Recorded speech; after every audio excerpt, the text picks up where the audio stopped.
Orders of the day, ordre du jour. Ordre du jour. Government Orders, Government Bills Commons, a study of Bill C-83, an act to amend the Corrections and Conditional Release Act and another act. Resuming debate, Mr. Police. Resuming debate, the Honourable Parliamentary Secretary to the Minister of Intergovernmental and Northern Affairs. Thank you very much, Mr. Speaker. It's a pleasure to be here to speak to this particular bill, and certainly I've heard for the last couple of days a number of speakers in the House who've had very varying and interesting opinions around this bill. I think it's safe to say that a lot of work and extensive consultation went into getting to where we are with Bill C-83 at this particular time. So I want to first start by congratulating and holding up the people who work in our correctional centres across this country. Many of them I've had the opportunity to meet at many different interventions, and some of them I know very personally.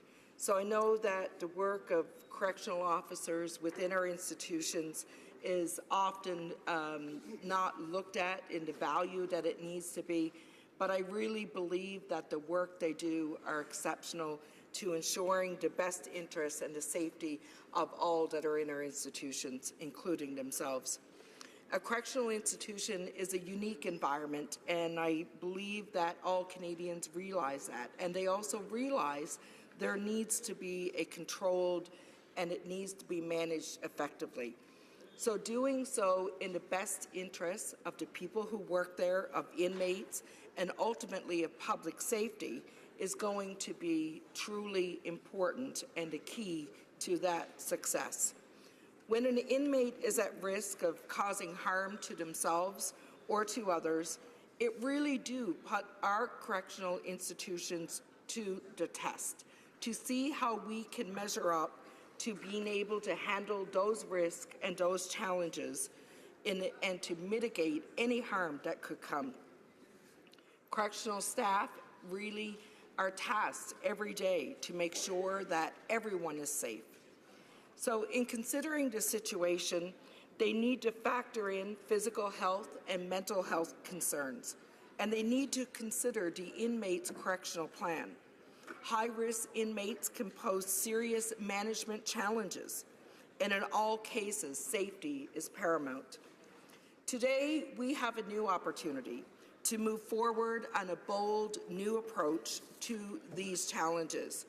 Bill C-83 will eliminate the use of segregation in the Canadian federal corrections system. In its place, the bill will create what is called the Structured Intervention Units, or SIUs. SIUs will provide an appropriate living environment for inmates who cannot be maintained in the mainstream inmate population for security or for other reasons. An inmate could be transferred to an SIU only if the commissioner or delegated authority is satisfied that there is no other reasonable alternative, and that the inmate's stay there would end as soon as it possibly could.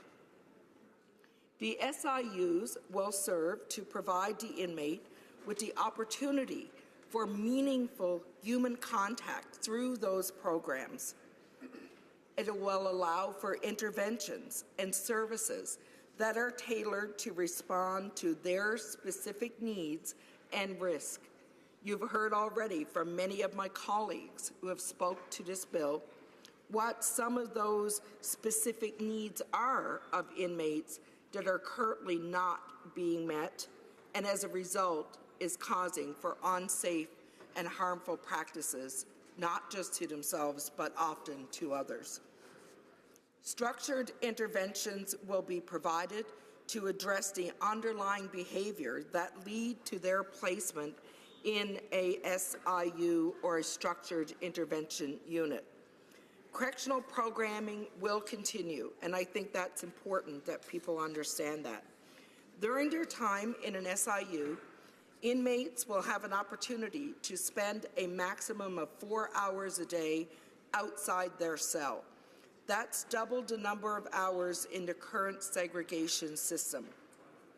As the bill stipulates, an inmate's stay will be subject to ongoing monitoring, including the monitoring of their health while in a structured unit. A registered healthcare professional will visit the inmate in an SIU at least once every day, and these are welcome changes that will make correctional institutions safer and that will enhance the safety of Canadian communities. Mr. Speaker, I should have said at the onset that I will be splitting my time with the member for London North Centre, and that is still my intention, so I just make you aware of it. A registered healthcare professional will visit the inmates, as I was saying, at least once every day.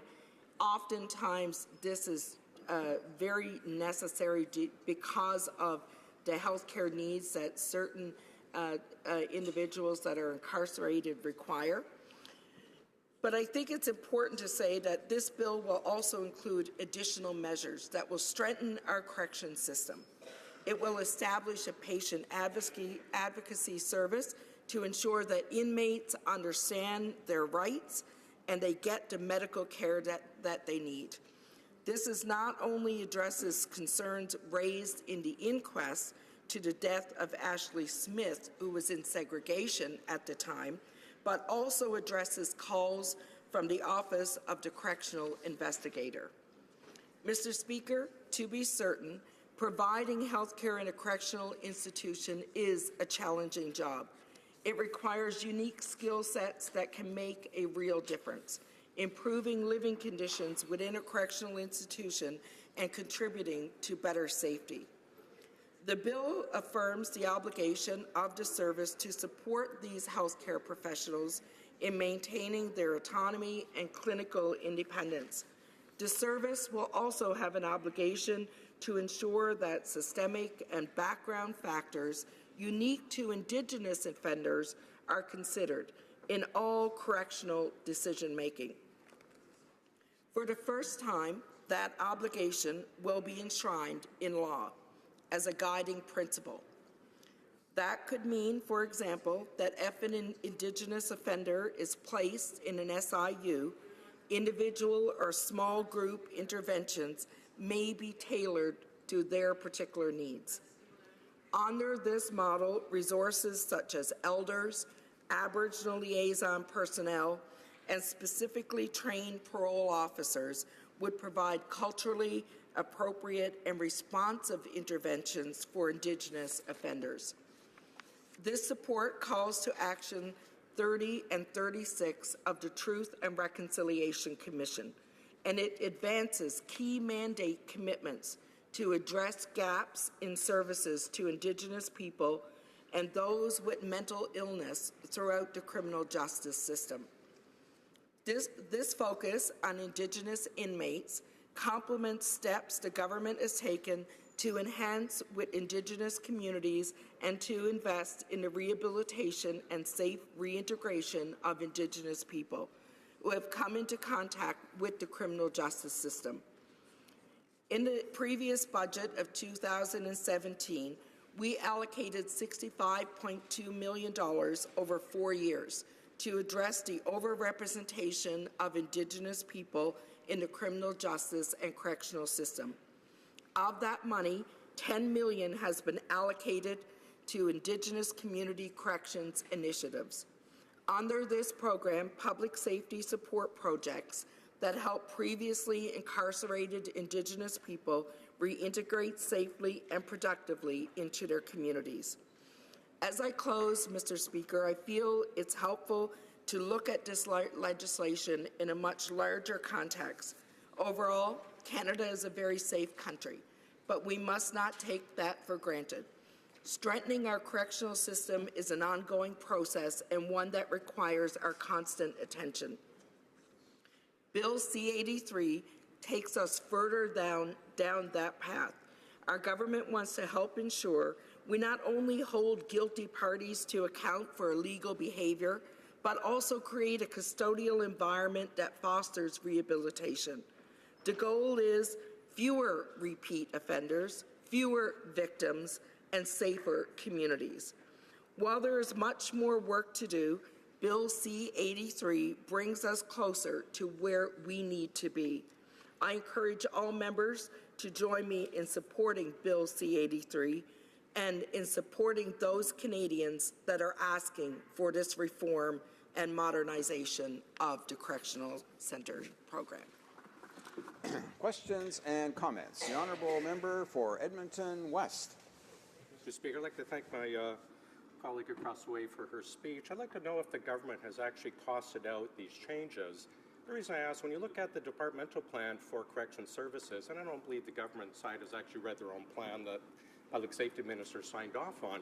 If you look at it, over 5 years, they're showing, when you include inflation, an 8.8% cut in funding to correction services.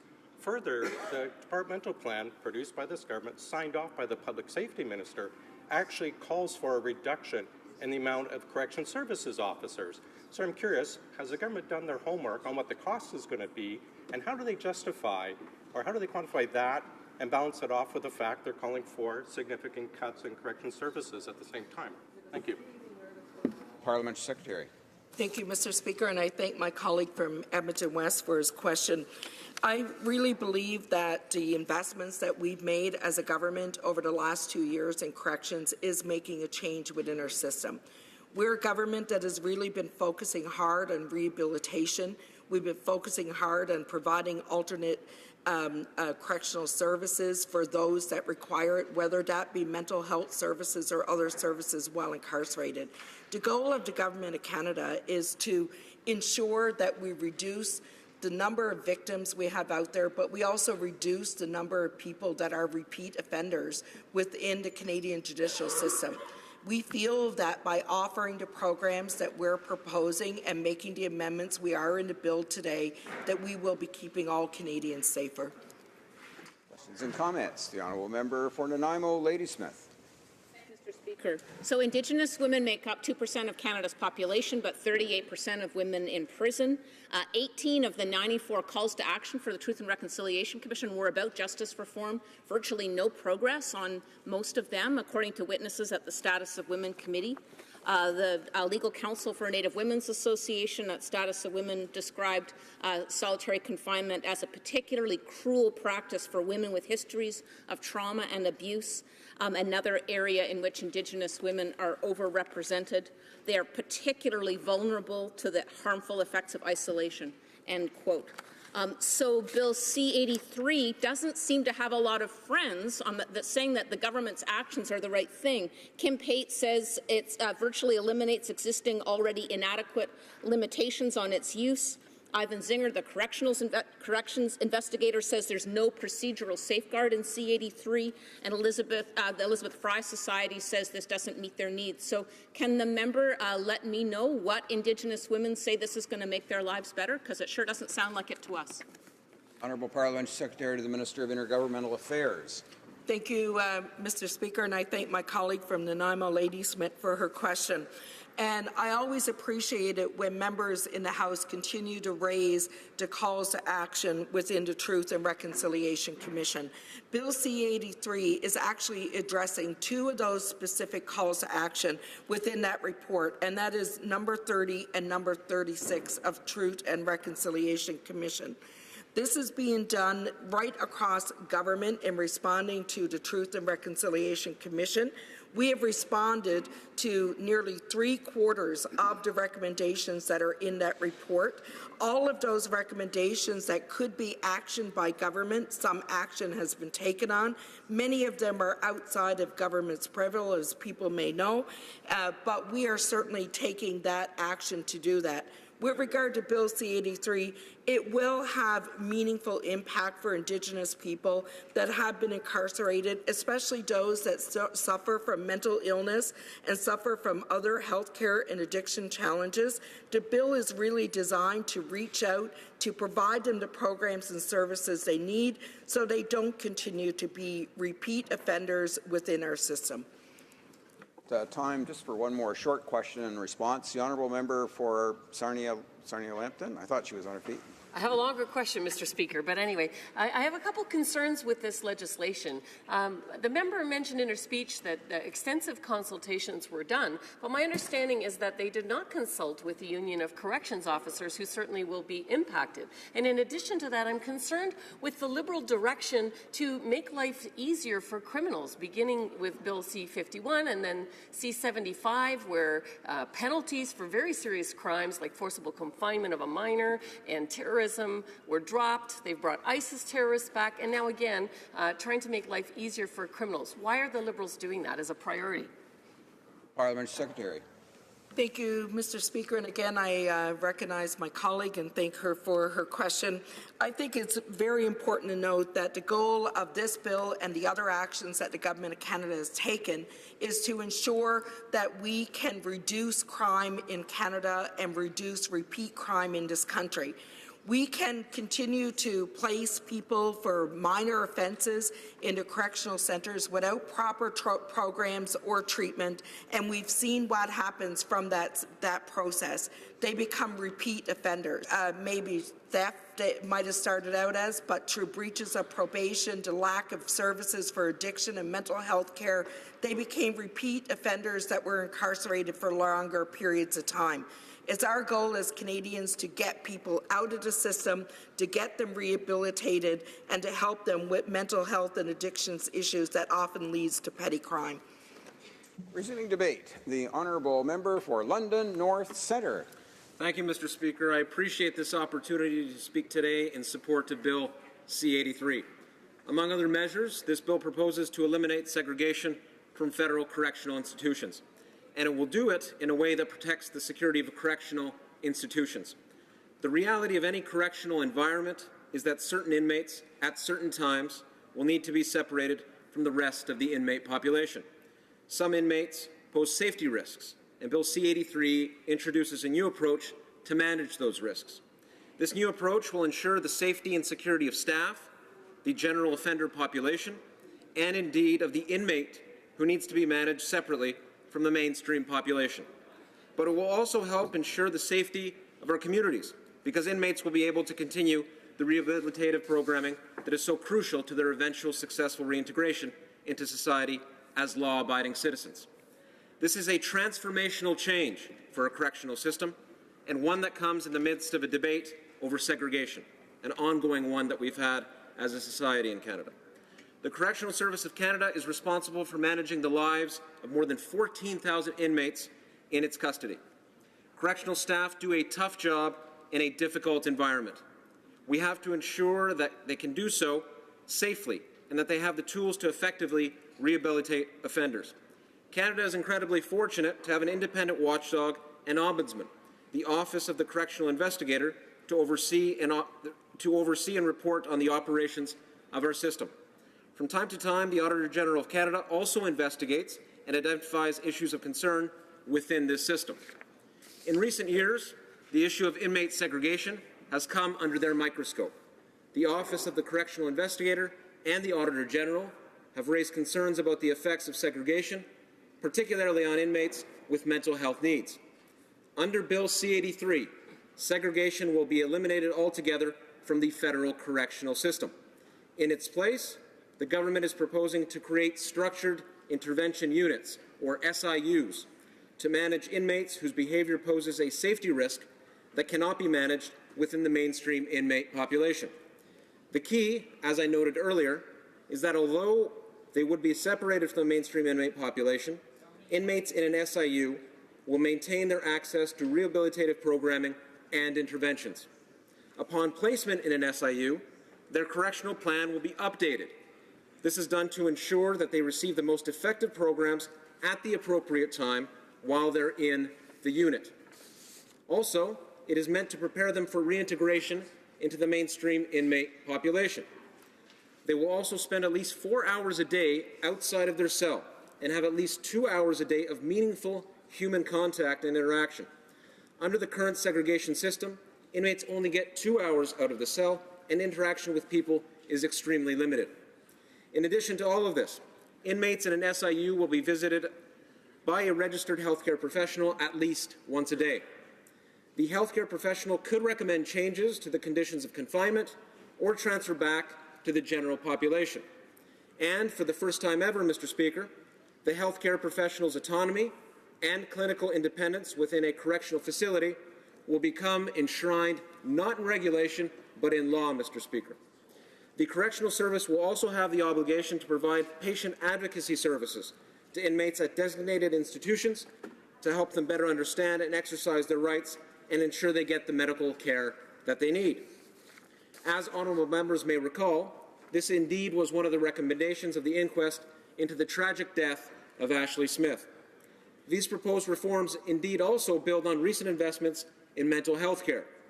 Budget 2017, for example, invested $57.8 million over 5 years and $13.6 million per year thereafter to expand mental health care capacity for all inmates in federal correctional facilities. Budget 2018 invested another $20.3 million over 5 years and $5.5 million per year after that to support the mental health needs of federal inmates, particularly women offenders. However, Mr. Speaker, segregation and mental health are not the only challenges facing our correctional system. Another major and very much related concern is over the representation of Indigenous inmates in federal custody. Indeed, that problem is one of overrepresentation. Indigenous individuals currently make up roughly 4% of Canada's population. However, they account for more than a quarter of federal inmates. That is not acceptable.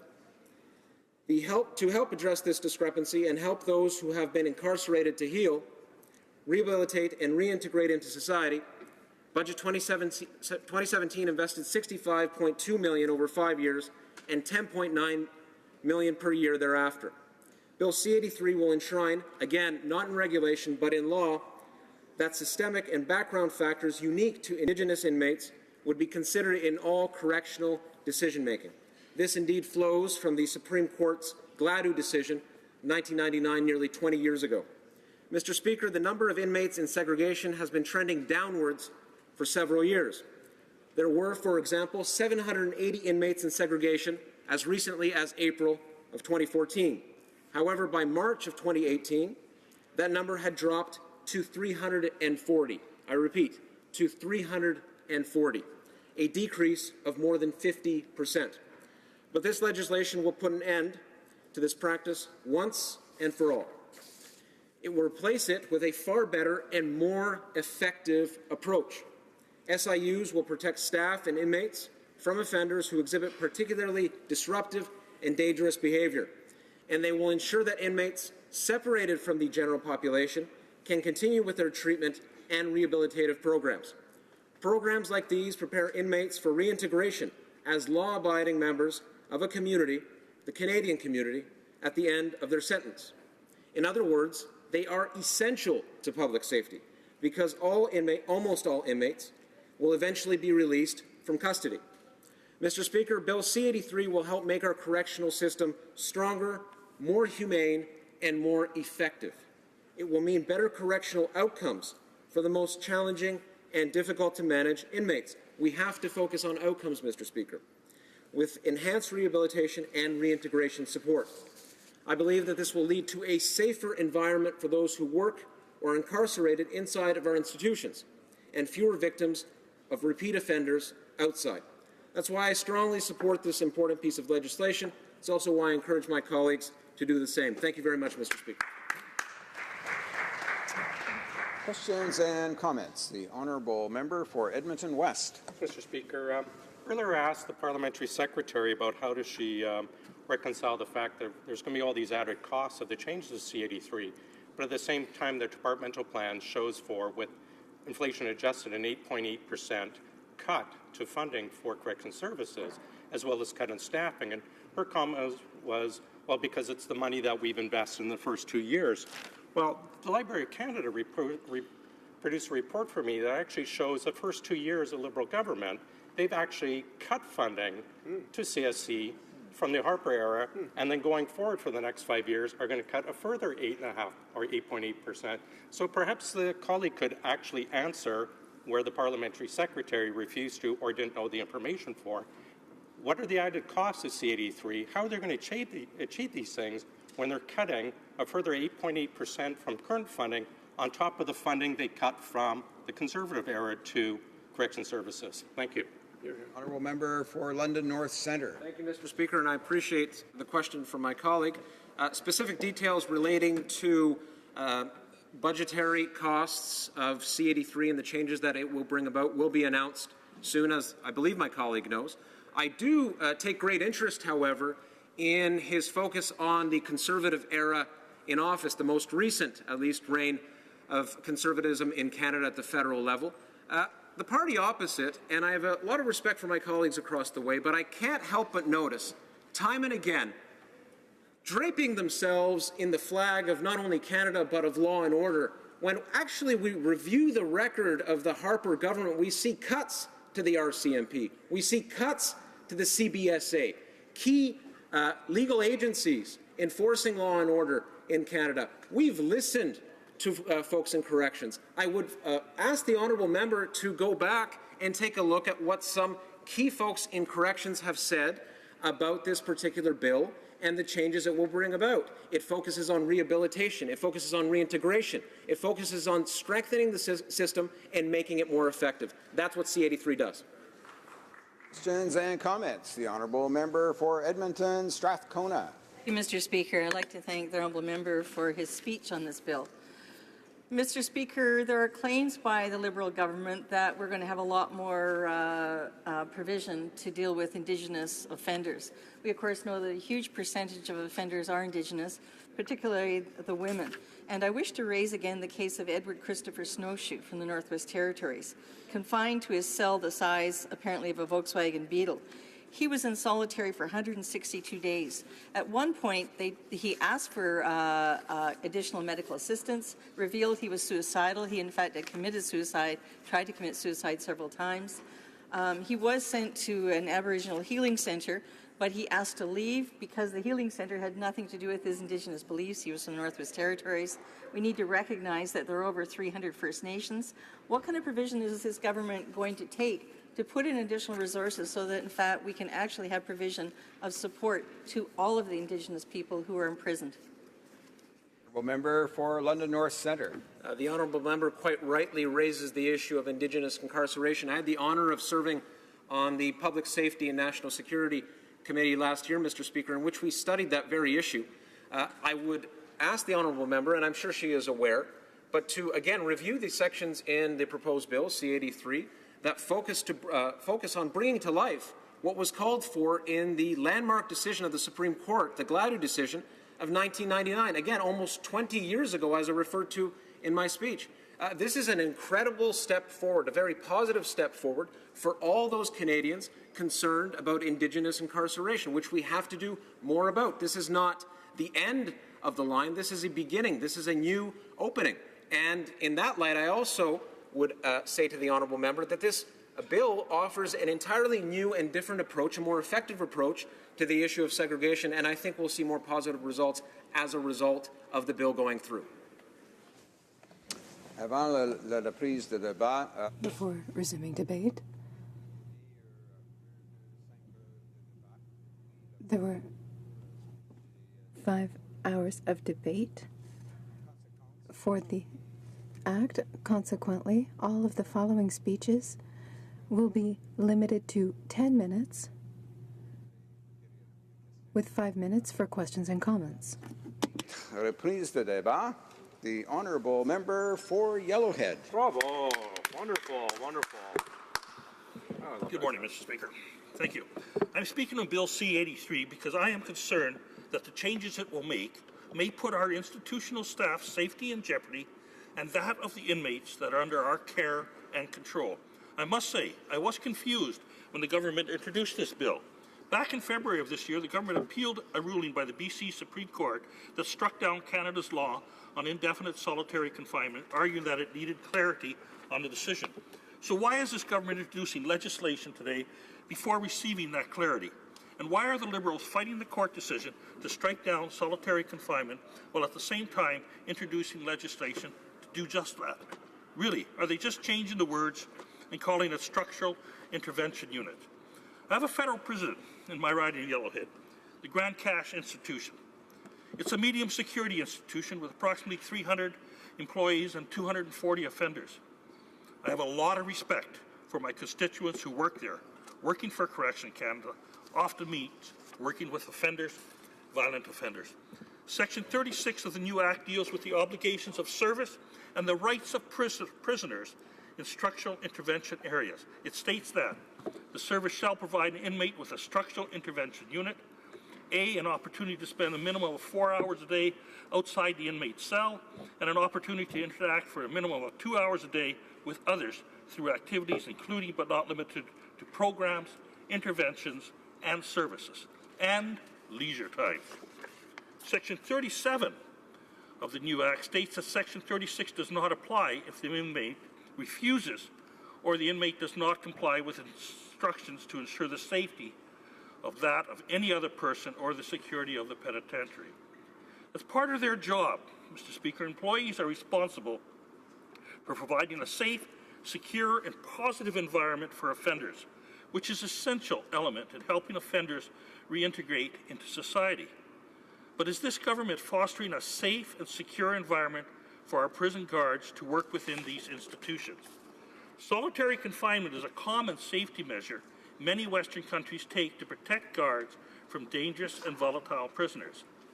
I wonder if any of our frontline workers have been consulted on taking this tool away from them. Are we properly training our guards who deal with the most dangerous of offenders, offenders with possible mental conditions, psychological problems? Are these guards being given the necessary tools and knowledge to recognize, work with, protect, and for their own safety, help reintegrate these prisoners? I'm concerned that this bill does not mention new training programs to assist prison guards in these changes or in the current programs. It is paramount that the guards dealing with the most dangerous of our offenders have the knowledge and expertise to deal with them. This is for everyone's protection and safety. I have heard concerns from prison staff that more training should be given to them when they are dealing with high-risk offenders, such as murderers, compared to someone serving 6 months for theft. We need to make sure our staff feels prepared and comfortable instead of taking away the tools they use to manage inmates. Instead of solitary confinement, the government is creating structural intervention units, SIUs. Let's be fair, this is just whitewashing with some finely tuned words. Under the new SIU model, inmates who misbehave and can't be safely managed in the mainstream population will get personal programs tailored to their own needs. Are we forgetting the protection and safety of other inmates and prison staff to meet the new guidelines as outlined under the SIU? The segregation of certain prisoners, in some cases, has been done to protect that person from the internal conflicts with other inmates because of the inmate's character or mental disposition. In other cases, it's done for legal reasons that may cause interference with an investigation that could lead to criminal charges or a charge relating to serious disciplinary offenses within the institution. Under the new Act, prisoners segregated for their own safety may spend up to 4 hours outside their cells each day. This, Mr. Speaker, is where I am concerned. This will require more resources and will create longer periods for a chance of an incident to occur. The replacement for solitary confinement strips the ability of guards to use segregation for disciplinary purposes. This change will make prisons more dangerous for the guards as they deal with the worst and the most volatile of prisoners. Because the guards are dealing with the most violent criminals and those who don't care to follow prison rules, when an incident does occur, it's going to be a lot more serious and require a lot more force. Why are we putting our frontline workers at risk? I'm also concerned that these prisoners who are segregated for their own safety may demand equal opportunities under the new Act. This may open up an opportunity for their safety to be jeopardized and also put our guards' safety in question. This is just another example of the Liberals going soft on criminals and showing indifferences to everyone else. Once again, the Liberals are prioritizing the rights of Canada's most violent and dangerous criminals. Let me remind everyone of Bill C-75, which proposes sweeping changes to the criminal code and reduces the penalties of crimes to fines. Through the Bill C-75, the Liberals are reducing penalties for terrorism, gang members, prison breaches, human trafficking, and the list goes on and on. So it's not a surprise to me that this Liberal government is now prioritizing the rights of convicted and violent criminals inside our prison system. Another aspect of this bill I find deeply concerning is the new provision that would allow the Commissioner to sub-designate parts of an institution to be of a different level of security.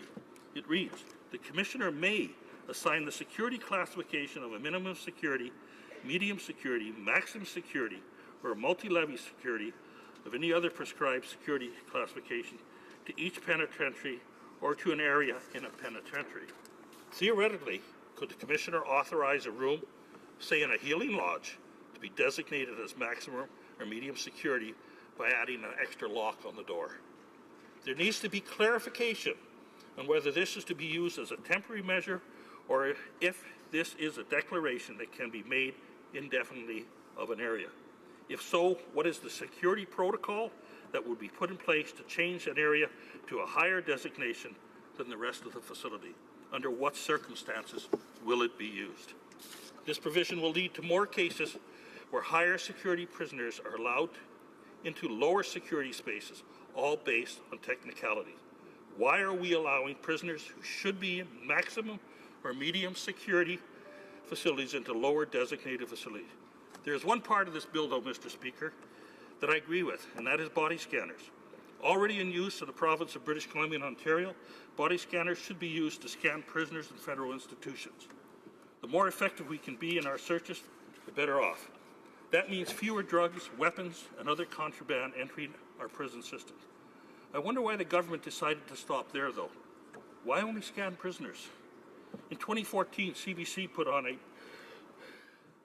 broadcast an article on the statistics of contraband in entering prisons. The data obtained by CBC showed corrections seized almost 9,000 unauthorized and contraband items, up almost 2,000 from a few years earlier. That was an increase of 20%, Mr. Speaker. Corrections Service Canada spokesman Jonathan Schofield said the increase was due to enhanced security measures brought in to stem the flow of drugs and other contraband into institutions, including increased searches, random urine tests, tools such as metal detectors, x-rays, drug detecting scanners. Howard Sapers, the former correctional investigator of Canada, said likely sources of contraband include other people coming into the prison and sometimes even trusted personnel. Maybe we should be using body scanners, Mr. Speaker, to scan everyone, not just the prisoners entering our institutions. This will help that everyone inside the institution, prisoners, staff, and visitors, all have a safe and secure environment to work in.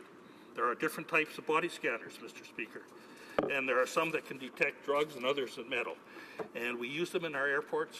There's no reason we cannot use the most sophisticated equipment in our jail system. I don't believe we are currently using them in I am not in favor of the recently announced needle exchange program, and a good scanning system would eliminate the need to have that program. We must remember that any legislation brought in changes how we manage our prisoners must be taken into consideration the safety of our government employees and the safety of other inmates within our institution.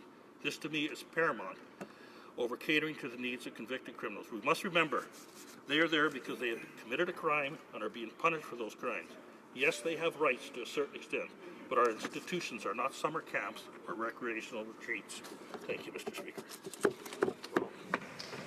Questions and comments. The Honourable Parliamentary Secretary to the Minister of Democratic Institutions. Thank you, Mr. Speaker, and I want to thank my honourable colleague for his speech today.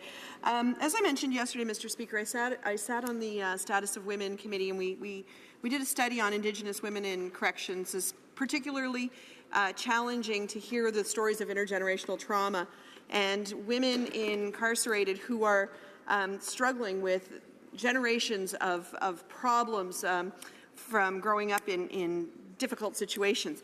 And my colleague said one part of the Act, the only part of the Act he agrees with is the body scanners. And I guess I'm having a bit of a challenge with that because a big part of this bill is the mental health that's going to be provided to inmates to make sure that they are actually treated in a way that they can be rehabilitated and not be put back in the correction system. So would my honourable colleague like to maybe comment on why he doesn't agree with mental health supports? The honourable member for Yellowhead.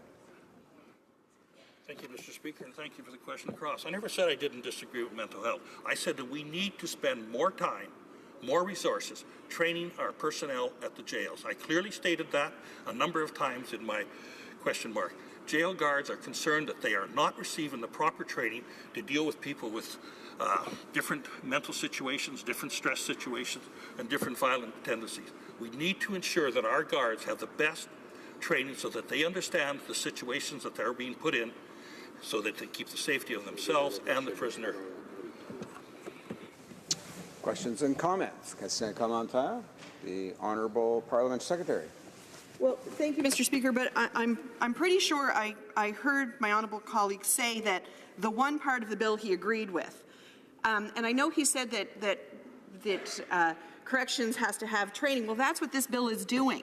It's providing mental health supports. So he's saying one thing that the one part of the bill he agrees with is the scanning, but he doesn't. He's not saying that he agrees with the fact that what we need to do is provide better mental health.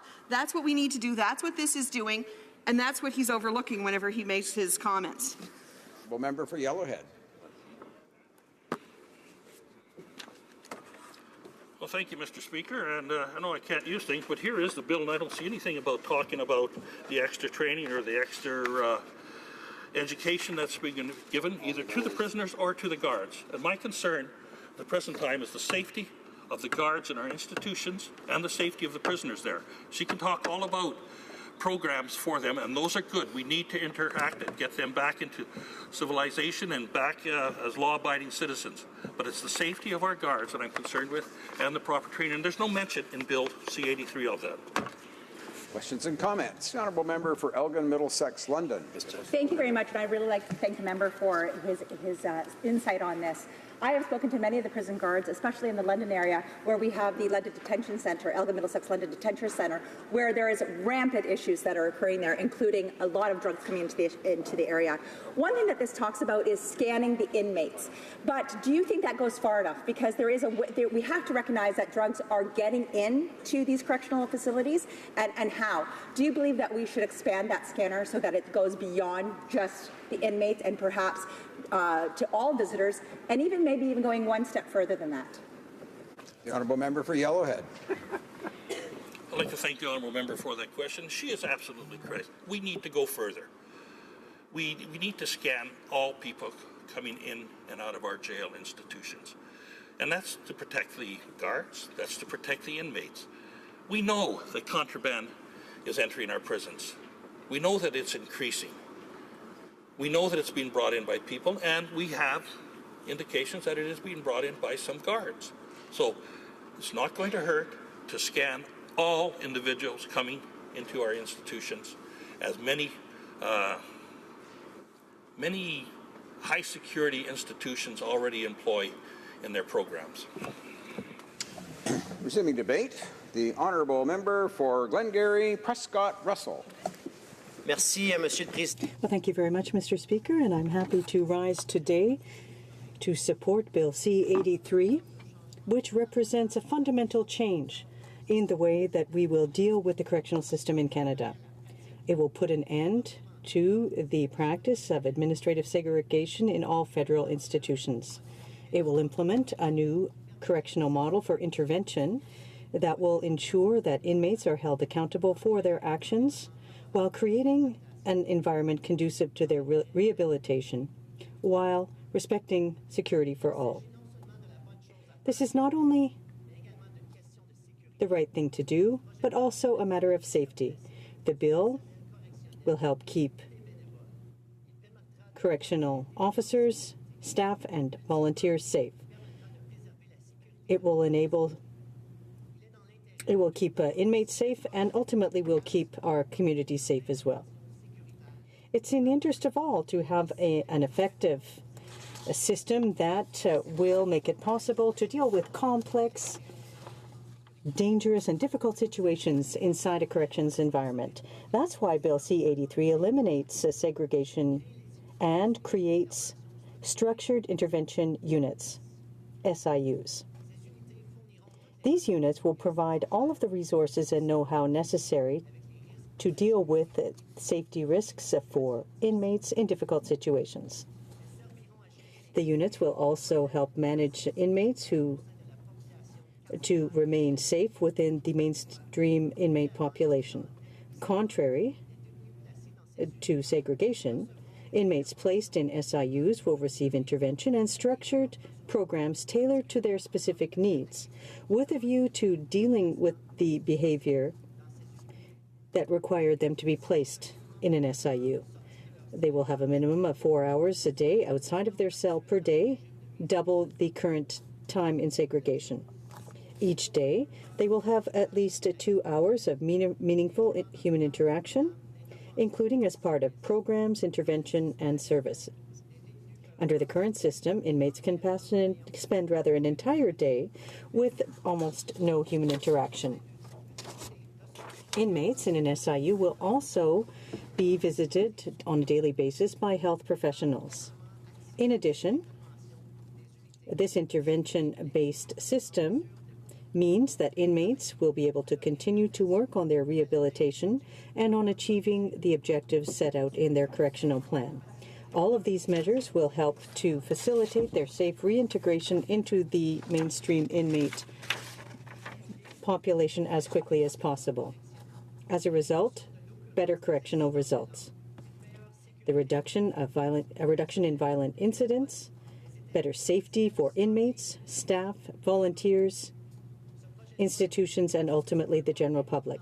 This bill is an important step forward for the Canadian Correctional Service, and it is based on the good work that has already been done to date.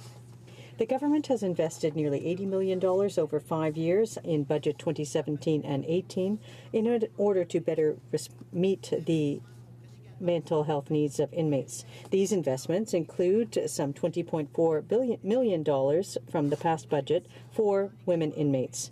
Budget 2017 also includes $120 million to support restorative justice processes as part of the Indigenous Justice Program to help Indigenous inmates to return to their communities safely and to find jobs once they've served their sentences. It also promotes effective rehabilitation in a safe correctional environment. This is a good policy direction, and it is in response to calls for this type of change. 2 constitutional challenges filed in Ontario and BC led to the conclusion of legislation on administrative that legislation on administrative segregation ran counter to the Charter of Rights and Freedoms. There are class action suits and complaints, especially regarding appropriate mental health care in segregation. This bill will also reinforce governance when it comes to mental health. The bill outlines that correctional services will be responsible for supporting the autonomy and clinical independence of mental health professionals. It also creates a legal framework to offer services for patients to ensure that inmates receive appropriate medical care. In addition, this bill enshrines in the Act the obligation for CSC to take into account these factors, systemic factors and backgrounds for inmates in all decisions pertaining to them. Mr. Speaker, the Minister of Justice and Public Safety received the mandate to address the shortcomings in services for Indigenous people and people with mental illness in the criminal justice system, and the government is keeping its word. This bill also includes additional measures with a view to complementing these aspects. It includes less invasive alternatives to the intrusive body cavity searches. It will support the role of victims in the criminal justice system by providing them with better access to audio recordings of parole hearings. This is a significant improvement over the previous system. What's more, in Bill C-83, victims will be able to obtain an audio recording of a parole hearing of the offender who harmed them, whether they were present at the hearing or not. Mr. Speaker, as I said, this is a matter of safety. The bill is focused on improving intervention in order to better meet the needs of vulnerable inmates.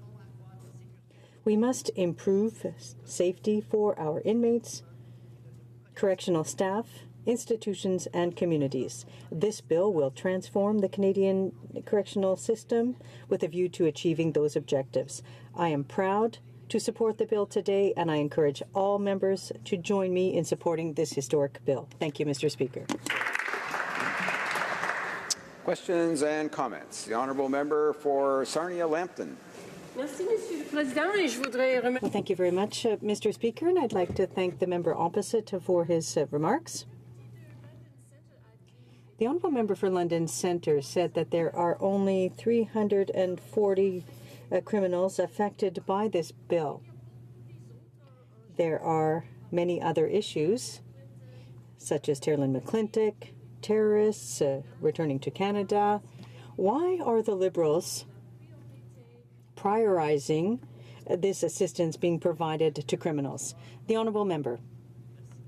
Well, thank you very much, Mr. Speaker, and I'm happy to hear my colleague opposite mention the word terrorism, because they have harsh words for terrorism, but in 10 years they never put a single terrorist behind bars. What we've done is put several behind bars, and so that's a fact. In 2011, there were 700 people in segregation. The member for London Fanshawe said that there were 300, but the new way of doing things is to ensure that they have access to mental health care, and that is a difference. She wanted to mention prisoners. I will mention the case of Ms. Smith, who she didn't mention when she asked her question. The honourable member for Rosemont-La Petite Patrie. Well, thank you very much, Mr. Speaker, and I'd like to thank my colleague for his comments. It was well articulated. However, I would like to focus on one point. The current law was deemed unconstitutional by the courts in Ontario and BC on two bases.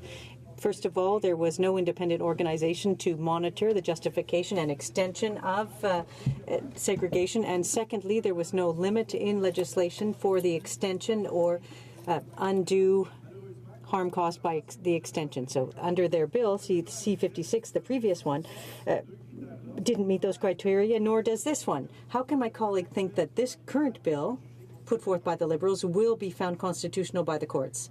The honourable member. I'd like to thank my colleague for his question and reiterate that when an inmate is placed in an SIU, the director examines the case and determines whether or not he or she will stay there, and this is done after a period of 30 days and by the Commissioner for Safety 30 days after that. So we have put in place a system that will respond to the decisions by the court in Ontario and BC. So I am confident that this will stand. Member for Red Deer Mountain View.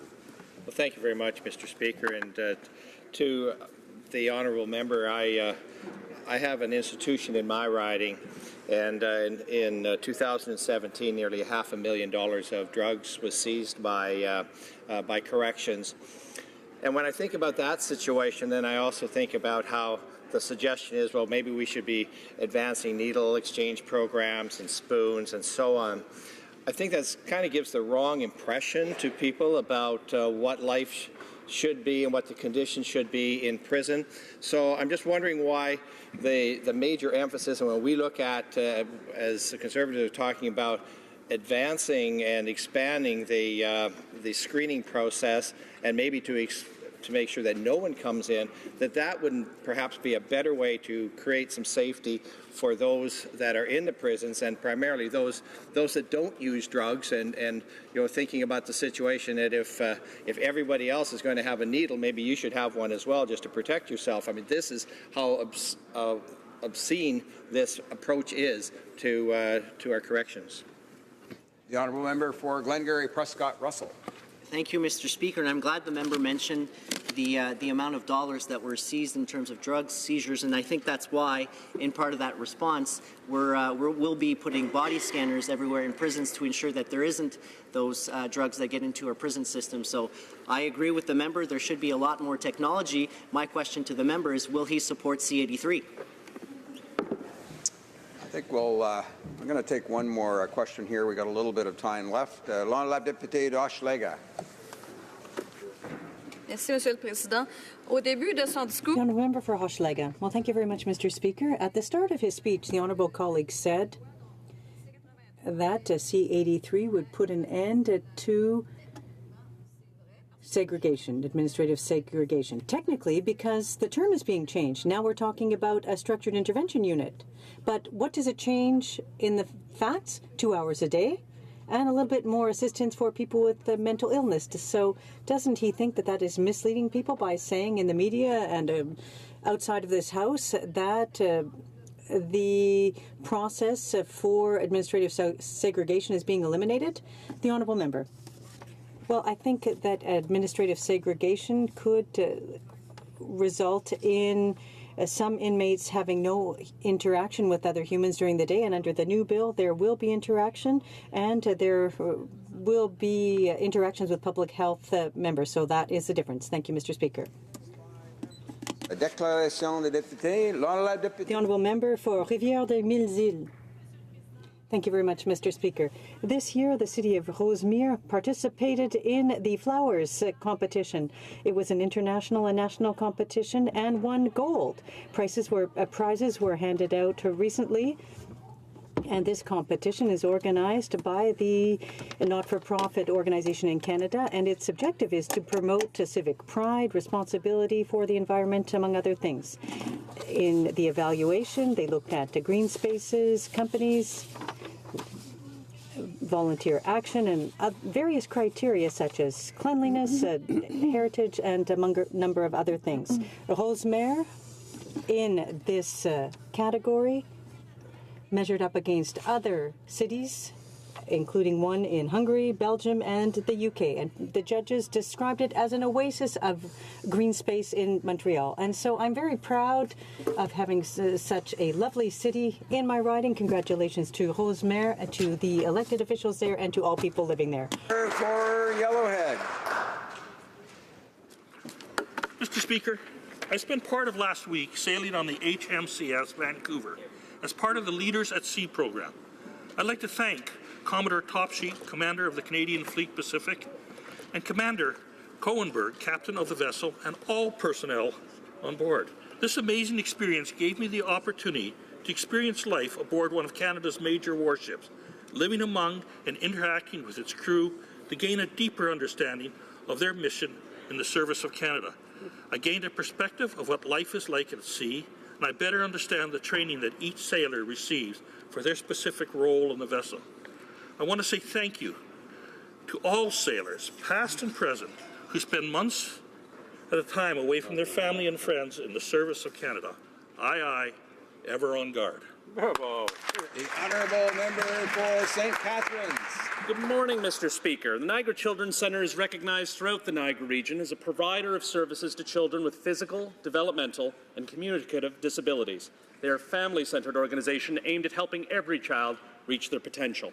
On October 14th, my son and I attended the Centre's 4th annual Superhero Walk. We were joined by hundreds of residents from across Niagara, many of whom have been helped or know someone who has been helped by the organization and their incredible team of staff and volunteers. The run is a family-friendly event that allows participants to dress up as their favorite superhero and raise money for a great cause. This year, the organization sought to raise $55,000 and exceeded their goal by raising more than $70,000. A special thanks to members of the IAFF Local 485 for their participation and showing kids some real heroes, including my son, who was a bit starstruck and refused to get out of the fire truck. Thank you to the more than 300 volunteers who made this event accessible and successful. The money raised will benefit more than 3,300 children with special needs, the smallest yet mightiest of superheroes. Thank you. The Honourable Member for Drummond. Mr. Speaker, the USMCA had a bombshell effect in my community. the losses of revenue will be huge for our dairy farmers. They feel abandoned by the Liberal government. And here are some of the things I've heard. Quote, I feel like I've been sold to the Americans. Justin Trudeau stole my vote. Jean-François Janel says, there's a feeling of abandonment, and yet the Prime Minister struts about on the TV screen and talks about protecting supply management. Linda Lallier said, quote, you know, behind supply management there are people, families. The opening of close to 4% of the Canadian milk market threatens the survival of our dairy producers. Why won't they do what the NDP does and defend supply management in its entirety? Each year on October 18th, we recognize Persons Day, a day that commemorates how women became persons under the law and recognizes strong female leadership. This past March, I had the privilege of joining colleagues from all sides of this House in New York at the United Nations Commission on the Status of Women, where we heard from incredible female leaders about boosting their rural economies. I'm proud to say that in my riding of South Shore St. Margaret's, we have rural communities represented by strong female leadership, like the town of Lunenburg, the town of Shelburne, the municipality of the District of Lunenburg, and the municipality of Shelburne, all of which have a female MP, MLAs, mayors, and wardens. I would like to take this opportunity to recognize all of the amazing women on the South Shore that are leaders in our communities, who are boosting our rural economies, and thank them all for thank all the strong women who came before us. We would not be here today without their leadership. Thank you, Mr. Speaker. The honourable member for St. Albert, Edmonton.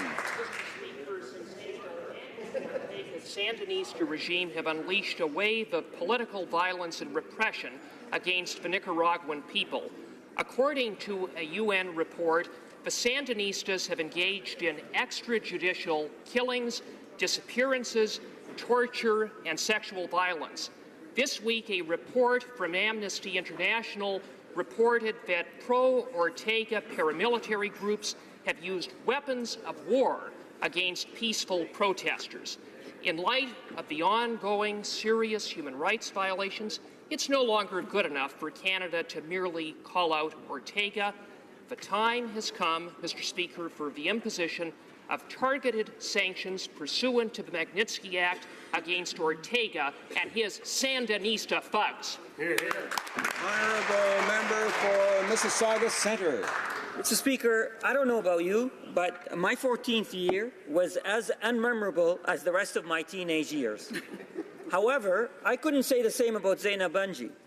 Zaina is a 14-year-old grade 8 student at Woodland School in Mississauga. She is a sought-after artificial intelligence and virtual reality developer. Wow. She's also the only girl in her school's robotics team. In May, Zaina was one of the 6 under-16 extraordinary young people invited to speak at the International Business Conference C2 Montreal. Zaina is also a member of the Knowledge Society that selects exceptional young leaders in the artificial intelligence field. She was chosen for a CIBC internship at the Mars Discovery District. Corporations like Google and Microsoft have extended support as well. She was recently celebrated at this year's Max Gala for her outstanding achievements. Watch for her, Mr. Speaker. Zaina's impressive intelligence, boundless energy, and incredible drive will change the world. Way to go. The honourable member for Hull Aylmer. Mr. Speaker, this Saturday, the 20th of October, I will have the honour of welcoming 480 residents of my riding to come to the place we all have the honour of calling our workplace, Parliament Hill. As you all know, Centre Block will close soon for a decade of renovations. What could be better than offering the Hull Aylmer community the unforgettable opportunity to visit our iconic Peace Tower, the 2 legislative chambers, as well as our superb library. Celebrate the outstanding contributions of 19 residents of Hull Aylmer with the Canada 150 Awards. I salute their contributions to Hull Aylmer in fields of community, arts and culture, sports, and emerging leadership. Mr. Speaker, I am proud that so many residents of Hull Aylmer will visit this grand old building before it undergoes its much-needed rejuvenation. so that countless future generations of Canadians can enjoy what we have in Hull Elmer's backyard.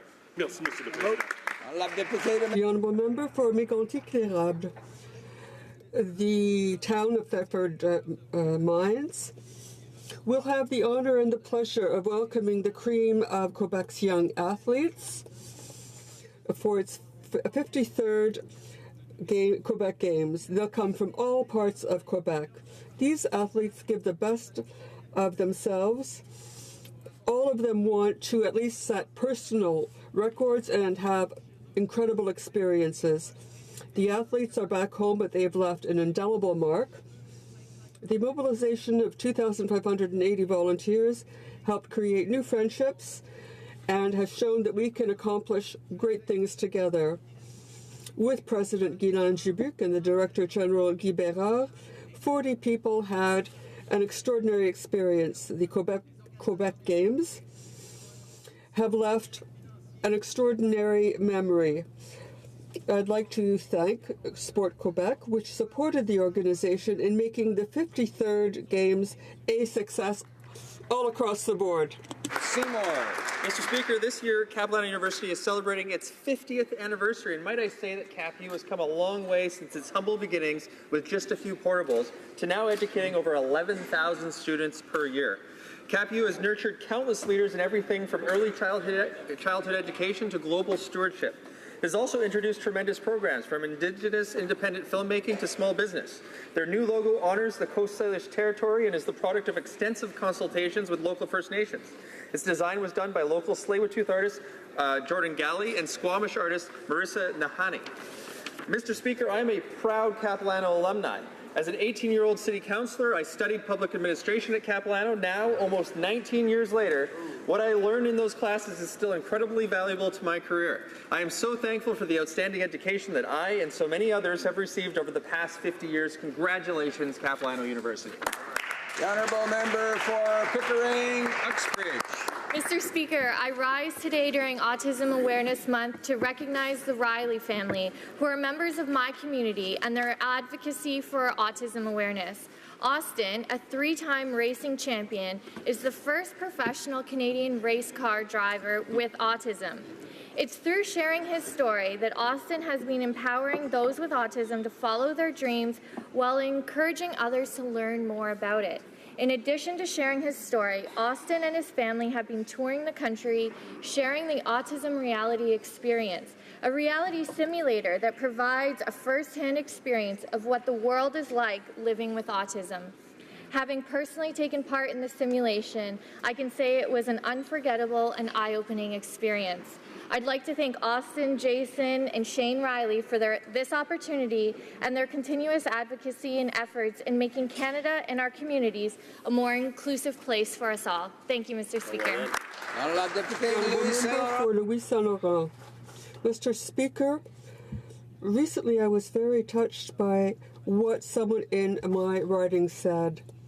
There's a young woman who has a little girl who suffers from the Phelan-McDermid syndrome. This is a rare genetic disease which is generally characterized by a deletion or other change at the terminal end of chromosomes.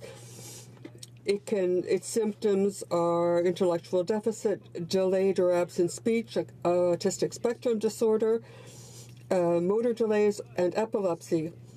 It's important to educate the public about this disease. Mr. Speaker, I'd like to inform you that October 22nd has been designated Phelan-McDermid Syndrome Day. We hope that increased awareness will help to increase and improve the lives of people like Sarah. Oakville. Mr. Speaker, I am pleased to inform the House and all Canadians that this week is National Infection Prevention Week, an annual event that highlights the important work being done by infection prevention professionals. This year's theme is No Borders, as everyone across all healthcare disciplines, provinces, territories, and countries play a role in keeping Canadians safe from infectious diseases. In addition to healthcare professionals, there are many people who perform infection prevention control activities, from people who perform cleaning and sanitation services to those who we put on the front lines during global responses to emerging diseases or outbreaks. So I encourage all Canadians and members of the House to use this year's Infection Control Week as an opportunity to raise awareness of infection prevention and control in Canada and recognize the valuable contribution of the many people who help reduce our risks of infectious diseases every day. And Mr. Speaker, everyone in this place can do their part several times a day. Wash your hands. Thank you. Honourable member for Kootenay, Columbia. Last Tuesday, I held one of my Coffee with Your MP meetings at Freshy's Coffee and Crepes in Fernie. I met with the owner, Ghislaine, who told me how difficult it was to keep staff because of the lack of affordable housing. On Wednesday, I convened a meeting at Community Connections in Cranbrook with organizations concerned about homeless outreach and prevention. There were tears shed in that room, with heartbreaking stories about homeless families and individuals due to a lack of social housing, a lack of support for people with mental illness, and rental occupancy rates near zero. Later on, I attended a forum on youth at risk and homelessness in Nelson. We heard how youth fleeing troubling situations at home or aging out of foster care end up in dangerous situations on the street. This is Small Business Week in Canada, and coincidentally, Wednesday was the International Day for the Eradication of Poverty. What do they have in common, and what do we need in my riding of Kootenay, Columbia? Affordable housing now, not in 2 years, not in 10 years, now. The federal government can and must do better. The Honourable Member for Souris Moose Mountain.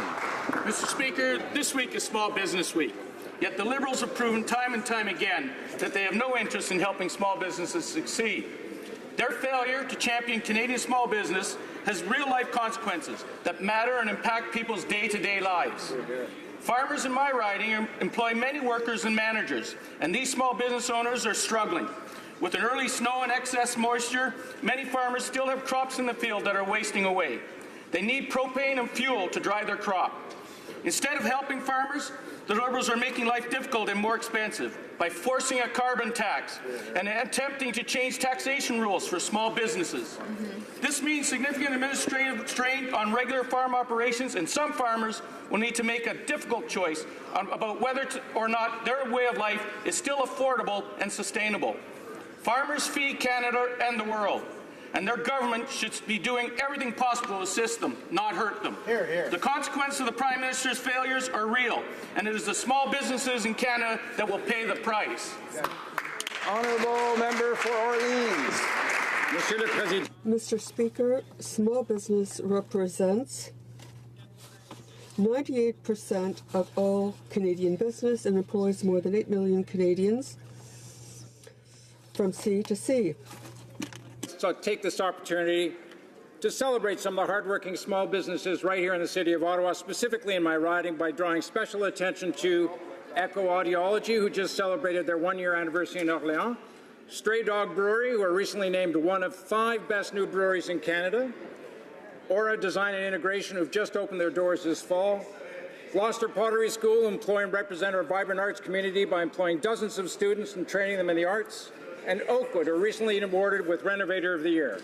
Alors, encore une fois, monsieur, Once again, Mr. Speaker, I'd like to thank and underscore the important role that entrepreneurs play in our community. I'm proud to celebrate Small Business Week with you and all colleagues in this House. Thank you, Mr. Speaker. Oral questions. Questions orales. The Honourable Opposition House Leader. The Justice Minister said that the case against Vice Admiral Norman was being handled by the Public Prosecution Service of Canada and was totally independent of the government. But there's only one problem with that. The Prime Minister talked about charges being laid in this case back in April of 2017, almost a full year before any charges were laid. How did the Prime Minister know a year ahead of time that charges would be laid against Mark Norman? Who told the Prime Minister? The Honourable Minister of Public Safety. Mr. Speaker, as we have noted in this House many times this week and otherwise, this is a matter that is presently before the courts. A proper judicial proceeding is underway. It's in the hands of the Public Prosecution Service on the Crown side. It's in the hands of very competent defence counsel on the defence side, and it's inappropriate for members of Parliament to comment on that process or any aspect of that process while the judicial system is still at work. Leader d'opposition à la Chambre. Mr. Speaker, we're asking about the cover-up that's going on right now in the Prime Minister's office. The Prime Minister had no problem announcing to the world on multiple occasions that charges would be laid against Vice Admiral Norman even before an investigation was complete. And earlier this week, government officials had no problem talking to reporters on background about the Treasury Board President's dealings with Irving. But answering serious questions that might embarrass the Prime Minister, silence and lame excuses. Mr. Speaker, who are they protecting? What are they hiding? Honourable Minister of Public Safety. Mr. Speaker, the honourable member talks about lame excuses. Well, the excuses would actually be multiple rulings by the Speaker of the House of Commons and the rules that are compiled for the benefit of the House of Commons by the very table officers in front of you. Mr. Speaker, those rules make it very clear that during the course of a criminal proceeding, it is inappropriate to either ask or answer questions in the House of Commons. Leader of the Opposition. Mr. Speaker, in November 2015, both the Minister of Defence and the President of the Treasury Board were at the International Security Forum, which took place in Halifax. Can one of those ministers tell this House if a meeting took place with Irving in Halifax between November 20th and November 22nd with one or both of those ministers and what was discussed? The Honourable Minister of Public Safety. The appropriate place to pursue the details of a criminal proceeding is in a court of law. That's what the rules of the House of Commons say.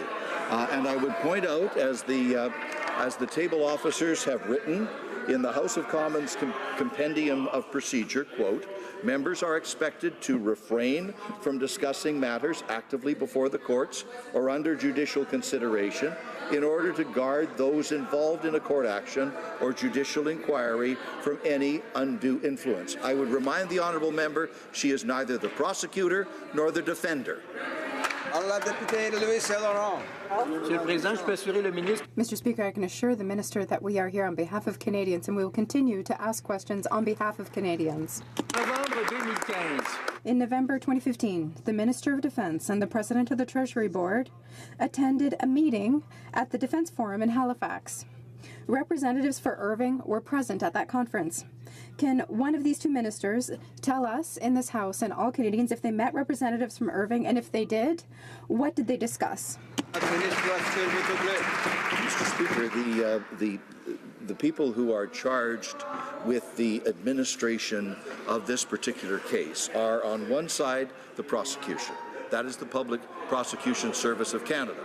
On the other side, it is competent defense counsel that have been retained by the defendant in the case.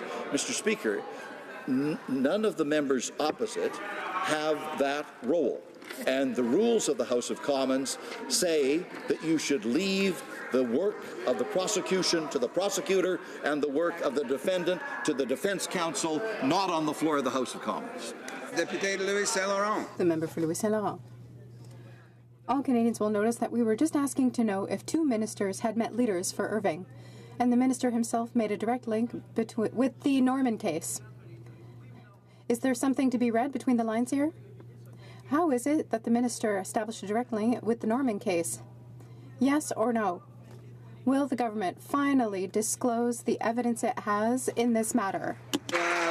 The Honourable Minister of Public Safety. In the question just asked, the honourable member has exposed his own subterfuge. And I would refer him to none other than Peter Van Loan, who said, it is deemed improper for a member in posing a question or a member in responding to a question to comment on any matter that is sub judice. So said Peter Van Loan, and on this occasion, he was right. The Honourable Member for Rosemont-La Petite Patrie. Mr. Speaker, you know how I know science is right? It works. Planes fly. Vaccines protect us from disease. And if I drop my pencil, it falls on the ground. It's called gravity. We all agree on that. But when it's time to listen to the 6,000 IPCC scientists who tell us that unprecedented changes are absolutely unavoidable, the Prime Minister pretends it's not true. I say again, their report was alarming. Why do the Liberals continue to subsidize the oil industry and to buy pipelines with our money instead of actually fighting climate change? The Honourable Minister for the Environment. Thank you very much, Mr. Speaker. We have a plan to fight climate change and to grow the economy. We're putting a price on pollution because pollution has a cost. Canadians are the ones who are paying it now because of extreme temperatures, hurricanes, extremely hot days in which people die. We have a clean tech sector that includes Quebec, which plays an important role in the world. We have clean tech companies that are Canadian companies. We're going to continue to grow our economy and tackle climate change. The Honourable Member for Rosemont-la-Petite. Mr. Speaker, we agree. Yes, we have to put a price on pollution. Yes, but right now, the Liberals' plan is not working and they're not doing enough. IPCC scientists are desperately trying to make governments around the entire world that they really must do more to fight climate change. But here in Ottawa, the Liberals bought Trans Mountain with our money, and the Conservatives want to resuscitate the Energy East zombie. It's a Liberal Conservative coalition for pipelines. It's like we're in a bad apocalyptic B-movie. All we're missing is sharks in the tornadoes.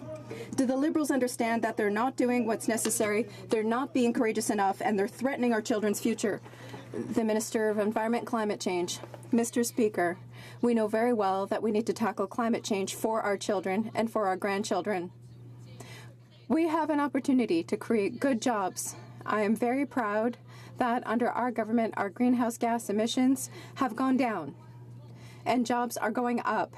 That's what we must do for our children and grandchildren, and we will continue to do so. Priest. The minister's mandate letter states, quote, "It is important to acknowledge mistakes when we make them." By now, surely the minister knows that it is wrong to say that there is no systemic discrimination in Canada. Systemic racism took its root in this country the moment white settlers came and began the colonization process. To claim that there's no systemic racism in Canada is a slap in the face of Indigenous peoples. Will the minister do the honourable thing and admit that he was wrong and apologize? The Honourable Minister for Canadian Heritage. Mr. Speaker, Canadians understand that diversity is our strength, and while we have much to celebrate, we know that there are still real challenges for many people in this country. And let me be very clear, Mr. Speaker, throughout history, and even today, there are people and communities who experience systemic racism, oppression, discrimination, preventing them from fully participating in our society. And we know that these experiences are still felt today by many Canadians, and we can and we must, Mr. Speaker, do better. Member for Vancouver East. Then why did the minister say that there's no systemic racism in Canada? The new national anti-racism strategies comes directly from the report taking action against systemic racism and religious discrimination, including Islamophobia. At committee, Senator Murray Sinclair stated, quote, "Systemic racism is the racism that's left over after you get rid of the racists. Once you get rid of the racists within the justice system, you will still have racism perpetrated by the justice system." Senator Sinclair is absolutely correct. Has the minister even read the report? La Ministre du Patrimoine Canadien. The Honourable Minister of Canadian Heritage. Repeat once again, throughout history and even today, there are people and communities who experience systemic racism, oppression and discrimination that prevent them from fully participating in our society. And this is exactly why, Mr. Speaker, we're conducting meetings across the country. I had the chance to have 3. We're going to have many more meetings in every province across the country to discuss this, Mr. Speaker, and we're acting on that. Member for Durham. Mr. Speaker, on November 4th, 2015, the Liberal cabinet was sworn in, and within days, members of that cabinet were trying to halt the Davie shipbuilding contract. The President of the Treasury Board has told this House that as minister, he was only copied on a letter from Irving. Will the President of the Treasury Board confirm to this House whether he spoke to Irving during the election before he became minister? The Honourable Minister of Public Safety. Mr. Speaker, again, the opposition are attempting to pursue dimensions of an outstanding legal proceeding, and as the rules of this House make very clear, not only are ministers prevented from commenting on those proceedings, that prohibition also applies to the opposition. And distinguished former members of this House, like former Minister Van Loan, has made it very clear that this line of questioning is inappropriate. The Honourable Member for Durham. Mr. Speaker, CBC has reported that the member for Halifax West had several meetings with ministers with respect to the Irving shipyard. Will the President of the Treasury Board confirm which members of the Atlantic Liberal Caucus spoke to him about the Davie shipbuilding contract? Honourable Minister of Public Safety. Mr. Speaker, again, the honourable gentleman is trying to prosecute a legal proceeding on the floor of the House of Commons, and the rules of the House, including the work of the distinguished table in front of us, has made it very clear that that line of questioning is inappropriate. With respect to the activities of lobbyists, Mr. Speaker, of course we have a public registry upon which all of that activity is recorded. La députée de Chicoutimi-Le-Fjord. Mr. Speaker, Vice Admiral Norman has obtained no personal gain. He's always kept in mind the well-being of his colleagues in the Royal Canadian Navy. His career was exemplary, and he wants to retire with all the dignity and honor that he deserves. He deserves a fair trial. The Prime Minister must therefore hand over the evidence necessary for his defense. Who or which group might have an interest here? What is the Liberal government hiding? The Honourable Minister of Public Safety. Mr. Speaker, once again, the rules of this House are very, very clear.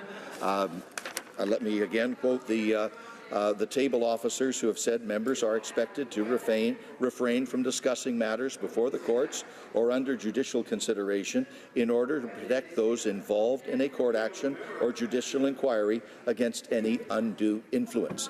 By pursuing the line of questioning, Mr. Speaker, the opposition is potentially jeopardizing a legitimate legal procedure.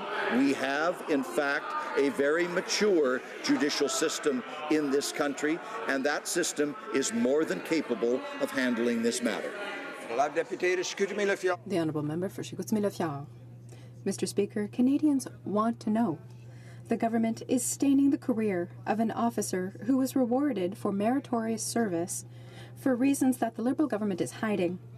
For an open and transparent government, well, so much for that, Mr. Speaker. Will the Prime Minister stop dragging an honourable officer through the mud and provide him with the evidence necessary for his defence? The Honourable Minister of Public Safety. The Public Prosecution Service of Canada is in charge of the Crown side of this particular matter. The defence is obviously in the hands of very distinguished defence counsel.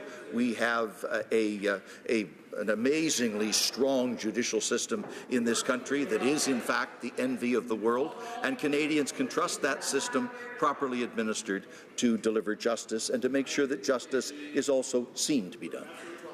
Member for Barrie Innisfil. Thank you, Mr. Speaker. The honourable gentleman has become aptly skilled at being able to hide behind a corkscrew on this issue. The honourable gentleman also knows the convention around this place dictates that the government doesn't dictate to Her Majesty's loyal opposition what questions they ask, in spite of the fact that they are uncomfortable. The fact is that the PM is undermining due process that Vice Admiral Norman is entitled to, and so is his defence team. What is the government trying to cover up? Honourable Minister of Public Safety. Mr. Speaker, the words that I have quoted to the opposition are in fact the words of the Honourable Peter Van Loan, who is one of their own, and he says, quote, "It is deemed improper for a member in posing a question or a minister in responding to a question to comment on any matter that is sub judice." Those are the words of Mr. Peter Van Loan, and the opposition would be well advised to take the advice of one of their own. Honourable Member for Barrie Innisfil. Mr. Speaker, Vice Admiral Norman is in the battle of his life, and the person who is fighting him is the Prime Minister. Mr. Speaker, I'm not standing here asking for court records or a report from a courtroom. The Prime Minister has been asked to provide evidence in the case involving Vice Admiral Norman, yet he is refusing. There is precedent because former Prime Minister Paul Martin turned over evidence when requested during the Gomri inquiry.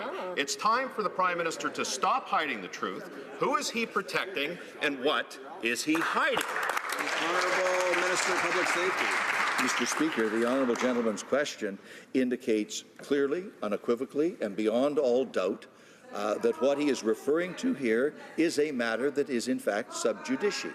The rules that are pronounced by the table, the rules as articulated in the House by Mr. Van Loan, are very clear. Whether the opposition wishes to persist in the line of questioning or not, that line of questioning is inappropriate, and ministers are prevented from responding to those questions for fear of prejudicing the matter that is before the courts. Honourable Deputy de Drummond. The Honourable Member for Drummond. Mr. Speaker, the Liberals claim to be the champions of the environment, but everyone knows that it's just an act. They won't even be able to achieve the low targets set by Stephen Harper to reduce greenhouse gas emissions. They bought Trans Mountain with our money, and they're not even closing the door to the Conservatives when they ask for Energy East to be revived. Will the Liberals commit to listening to Quebecers and to never bringing back Energy East, which is a bad pipeline? The Honourable Parliamentary Secretary to the Minister of Natural Resources. Thank you, Mr. Speaker. I'm pleased to rise today to talk about the Canadian economy and the importance of pipelines. At the same time, when it comes to Energy East, this is a business decision that was made at the time. I would like to seize the opportunity to mention to the NTP that the platform we're moving forward when it comes to renewable energy and the investments we're making in green technology, we've invested more than $27 billion. And if you look at the NDP platform for 2015, less than $3 billion. On this side, we believe that we can move forward the environment and the economy together. Edmonton Strathcona. Mr. Speaker, just one day after announcing regulations that they described as a complete and comprehensive ban on asbestos, this government is announcing a stream of exemptions and funding for a project they should have banned. Quebec health authorities have asked the federal government not to exempt mining waste, expressing deep concern over the lack of proper occupational health and safety standards. Instead, this government listened to the asbestos lobby. Why is this government ignoring health and science experts and continuing to put Canadian workers at risk to exposure to asbestos? The Honourable Minister of Environment. I was thrilled yesterday to announce that we have a comprehensive ban on asbestos. That's the sale, the manufacture, the import, export, and use of asbestos. I stood with Hassan Youssef. He's the head of the Canadian Labour Congress. And you know what he said? He said that this was very good for Canadian workers. Hassan Youssef is actually someone who's exposed to asbestos. He understands how damaging it can be for health, how it kills people's lives. In very exceptional circumstances, there are exceptions. Those exceptions are time limited. There is reporting requirements, and there is no impact on human health. Member for Kamloops, Thompson, Caribou. Mr. Speaker, this morning we learned that the 5 major Inuit organizations pulled out of the government's working group on food security. It was clear from the start that the Liberals had no intention of listening. The consultations were, quote, just tokenism and optics so they can justify the changes that they want to make. The government's failure has real consequences. Tokenism does not feed children. When will the Liberals get back to the table and take this issue seriously? The Honourable Parliamentary Secretary and Minister of Intergovernmental Affairs. Thank you, Mr. Speaker. It goes without saying that our government is committed to ensuring that Northerners have access to affordable food all throughout the North. We want to work meaningfully with all parties, including Inuit, First Nations, Métis, and Northerners, on food security. Mr. Speaker, Inuit organizations... I think the interpretation is not working. Is it working now? En français? Is it interpretation? Ça marche maintenant? Okay. All right, we're going to pick it up halfway through and we'll finish the rest of the response. The Honourable Parliamentary Secretary. Thank you, Mr. Speaker. Inuit organizations have an important and unique perspective to offer to Nutrition North Canada. That's why we've engaged with them. We have valued their expertise. We valued their knowledge in this process. Their engagement has really been vital for us in developing our new initiative and providing thoughtful solutions on how we move forward with food security for Northerners. We're going to continue to work with Inuit right across the North, as we will with all Indigenous groups and all Northerners, to ensure that the revisions to Nutrition North are what people are asking. The honourable member for Kamloops, Thompson, Caribou. Mr. Speaker, it was 3 years ago. This was a key election promise by this government. We know that the food cost in the North is absolutely staggering. But after going through the process, one of the and withdrawing from the consultations, an Inuit leader told CBC that she had lost all hope. She was told by a government employee, and listen to this, she was told by this employee, if you guys don't want to be at the table, it's just going to move forward anyways. This is a government that said no relationship is more important than Indigenous peoples in Canada. Is this how they treat this most important relationship? And when is the government stop going to be so disrespectful and move forward in terms of this important initiative? The Honourable Parliamentary Secretary, the Minister of Northern Affairs. Thank you, Mr. Speaker. This has been a priority for us, and we want to make sure that we're going to get it right. This is why we've been engaging with Northerners, with Inuit, with Métis, with First Nations on how we move forward with this project. Mr. Speaker, the Minister himself visited all 3 territories in the last few weeks. They met with premiers and leaders of government and organizations about this extremely important initiative and the changes that we're about to implement. We understand how important nutrition is to people in the North, and we know how important it is that the Government of Canada get it right so that it helps Northerners feed their... The Honourable Member for Central Okanagan, Similkameen Nicola. Mr. Speaker, 2 years ago, the CRTC announced that a 50-megabyte download speed internet is a basic service that all Canadians should have access to. Now, the government claimed they would make that a reality. However, now the details are out, and we can see the Liberals have failed again. They've slashed their target in half, Mr. Speaker. Why does the minister think Canadians do not deserve the internet service that he gets in his own office? Parliamentary Secretary, the Minister of Innovation and Science. Mr. Speaker, we, as a government, we have understood the importance of broadband across Canada. That's the reason why we have invested in, through Connect to Innovate, over $500 million across Canada, a variety of different projects in every region of the country, Mr. Speaker, in order to increase the access that Canadians have to good quality, high-speed internet access. We're going to continue moving forward in that direction, Mr. Speaker. We'll take no lessons from the previous government on internet connectivity. For Central Okanagan, Similkameen Nicola. Once again, Mr. Speaker, the Liberals talk big and then fail to deliver. Now, on giving communist China-controlled Huawei access to our mobile network, the Public Safety Minister has said, we'll check their equipment, don't worry. But the reality is that equipment will often break down, need to be quickly replaced, and may not be perfectly inspected and documented. When will the Liberals see that this big talk about checking every piece of technology is not practical, and like our allies in Australia and the United States, simply ban Huawei from accessing our 5G network, Mr. Speaker? The Honourable Parliamentary Secretary, the Minister of Innovation and Science. Mr. Speaker, as we've stated a number of times in this House, our government, yes, is open to foreign investment in Canada because it benefits Canadians, but we will never, ever compromise, Mr. Speaker, our national security. As a government, unlike the previous government, Mr. Speaker, we're investing in 5G. We're investing in it seriously because we appreciate that that's what Canadian consumers want and need to participate in the future economy, and we will rely on the opinions of our public security experts, Mr. Speaker. We'll rely on our experts when we look at who gets to participate in those 5G networks. The Honourable Member for Saint-Hyacinthe-Bagotte. Mr. Speaker, last March, the Minister of Health told Alain Gervais, with her hand on her heart, that the government is going to take action on high-alcohol, high-sugar drinks, which, you will recall, caused the death of Athena Gervais. But the response from the minister was the opposite. They're going to continue to consult. But the 15 recommendations from the committee were clear. The government must take action now to protect our children.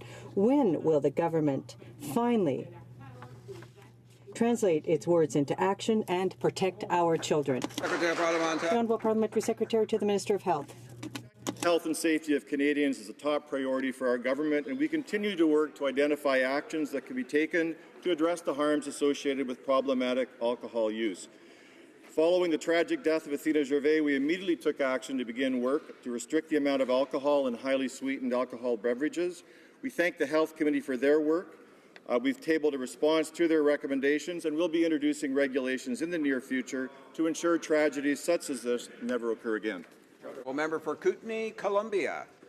Mr. Speaker, Anita lives in a small town in my riding of Kootenay, Columbia. She was recently ordered to attend a meeting at the Regional Immigration Office in Vancouver, a 1,700-kilometer round trip. Taking a week off work for travel was impossible for her, so she asked if she could go to a closer IRCC office in Calgary. They said no. Meetings must take place in the province of residence. This is a big country with big provinces, and sometimes it makes sense to use a regional office that's closer. Canadians understand that. Why doesn't the Department of Immigration? Good question. Honourable Parliament Secretary to the Minister of Immigration and Refugees. Mr. Speaker, our government understands full well that our economic success as a country is dependent on welcoming newcomers into our communities and providing them avenues to contribute to their local economies. We know equally as well that the diversity of newcomers adds to the richness of Canada. We are reinvesting in economic immigration streams and in welcoming refugees. I remind the member opposite that under this government we saw a historic effort to resettle 56,000 Syrian refugees in this country. We are equally reinvesting in our department and our officials so that they can provide the type of immigration services that newcomers to our country expect and that Canadians expect as well. The Honourable Member for Lac Saint Louis. In my riding of Lac Saint Louis, many constituents have shared with me through emails, phone calls, visits to my office, discussions in the community, their concerns about the need to address the serious and unfortunate problem of animal cruelty, including with respect to gaps in the criminal code as regards bestiality and animal fighting. Could the Minister of Justice please update this House on what our government is doing to address animal cruelty? The Honourable Minister of Justice. Well, thank you, Mr. Speaker, and I'd like to thank the Honourable Member from Lac Saint Louis for his question, his advocacy, in fact, all parliamentarians' advocacy on this important issue. Yesterday, I was proud to introduce Bill C-84, which delivers on our government's commitment to protect children and animals from abuse. We are toughening the laws against bestiality and animal fighting, conduct that is completely unacceptable. I look forward to the support of all members in this House. The Honourable Member for Lakeland. Mr. Speaker, the Indian Resource Council represents hundreds of First Nations and advocates for First Nations oil and gas producers. Their president and CEO, Stephen Buffalo, says, quote, Bill C-69 will harm Indigenous economic development, create barriers to decision-making, and make Canada unattractive for resource investment. This legislation must be stopped. Premiers, economists, and the private sector all say the same. When will the Prime Minister kill his No More Pipelines Bill C-69? The Honourable Minister of the Environment and Climate Change. I'm very pleased to stand up and talk about how we're going to rebuild the trust of Canadians and how we approve major projects. I have worked very hard with Indigenous peoples. In fact, we had a working group that included representatives from Indigenous organizations throughout the whole process. It's interesting because the party opposite, they actually jammed through legislation that killed trust by Canadians in how we did environmental assessments. We know we can do better. We know that we can protect the environment, we can grow the economy, and this is part of our strategy to do exactly that. The Honourable Member for Lakeland. Well, the minister should actually listen to what First Nations are saying instead of countering with the exact opposite. And the majority of First Nations do support responsible resource development for the benefit of all Canadians, and it's key to poverty reduction and to Canada's high standard of living. The reality is investment, though, is fleeing Canada under these Liberals. And here's what Stephen Buffalo also says, quote, Indigenous communities are on the verge of a major economic breakthrough, one that finally allows Indigenous people to share in Canada's economic prosperity.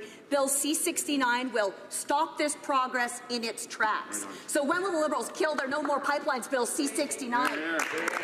Minister of the Environment and Climate Change. It's always heartening to hear that the party opposite cares about Indigenous peoples and Indigenous rights after they did nothing for a decade. We are pleased that we have been working with Indigenous peoples. Let me explain to the party opposite how we're working with Indigenous peoples. There will be early engagement with Indigenous peoples, that we will actually be sitting down with Indigenous peoples, not dumping big documents about projects on their desks. We're going to have a consultation plan so that we can listen to them and we can figure out how we move forward together. I agree, there are huge economic opportunities for Indigenous peoples. We need to make sure they benefit. They didn't under the previous... The honourable member for Sturgeon River Parkland. Well, the fact is, Mr. Speaker, these Liberals are failing Indigenous communities. The Liberals' No More Pipelines bill, also known as C-69, is a threat to the prosperity of all Canadians. A Texas company was recently awarded because it was able to get a pipeline permitted and built in only 8 months. But under these Liberals, we're not even sure if we're ever going to get a pipeline built ever. When will this government get serious about pipeline jobs and scrap this terrible legislation? The Honourable Parliamentary Secretary and Minister of Natural Resources. Thank you, Mr. Speaker. You know what? After 10 years of inaction by the Harpers, the Harper government, 99% of our oil was actually distributed to the U.S. And in 2015, same thing occurred. Their approach failed, and they're doubling down on that failed approach, disregarding the courts. No plan to protect the environment and coastal communities, with no plan for meaningful two-way dialogue with Indigenous communities. We will take no lessons from the previous government. Let's see. Honourable member for Calgary Signal Hill. Well, Mr. Speaker, I know that the government isn't listening to the Indigenous community, so we'll see if they listen to the business community. Mr. Speaker, recently I had the opportunity to visit the Port of Vancouver. And at the Port of Vancouver, there's hundreds of millions of dollars worth of construction in new facilities happening today. And the officials at the Port of Vancouver said to me, if Bill C-69 would have been in place 2 years ago, not $1 of what's being spent today would be invested in the Port of Vancouver. So will this minister stand up today and say to the business community who are investing in the Port of Vancouver, she will kill this bill? The Honourable Minister of the Environment and Climate Change. I'll stand up today and explain why we need Bill C-69, why we need to rebuild trust in environmental assessments, because guess what? If you don't have trust in how you approve major projects, no projects go ahead. We have an obligation to Canadians to figure out how we're going to both protect the environment and grow the economy. I have spent with my colleagues meetings across over 2 years listening to the business community. We have shorter timelines under Bill C-69. We are providing more certainty of the process. We are also working with Indigenous peoples. We are also working with provinces. We need to get this right because that way we will have investment dollars flowing. The Honourable member for London Fanshawe. Mr. Speaker, the Canadian Union of Postal Workers gave a strike notice to Canada Post this week. After falling behind because of a Harper-mandated agreement, postal workers have been negotiating for almost a year to improve working conditions and improve services for Canadians. Mr. Speaker, Canadian workers deserve better. Will this Liberal government continue the Harper ways that undermine workers' fundamental rights, or will it ensure that Canada Post management negotiates in good faith for sustainable, community-based jobs that best serve Canadians? Honourable Minister of Labour. Mr. Speaker, we've said all along, this is a government that firmly believes in the value of collective bargaining. In fact, we believe that an agreement that is arrived upon by both parties through collective bargaining is a strong agreement and one that can bring a company and its workers forward into the next term. And so we stand by both parties. Federal mediation is working with both parties, and we look forward to the resolution of their collective agreement. Thanks. The Honourable Member for HoC. Mr. Speaker, the changes made to the Parliamentary Protective Service are simply not working. Employees in the Parliamentary Protective Service for the House of Commons have been without a contract since 2016, and nothing has changed in 2 years. PPS managers must now start negotiations within the next 20 days. In addition, it seems that the employer has threatened employees who are exercising their rights protected by the Charter. Will the government amend the Act, the Act of Parliament to protect the rights of and the independence of the Parliamentary Protective Service?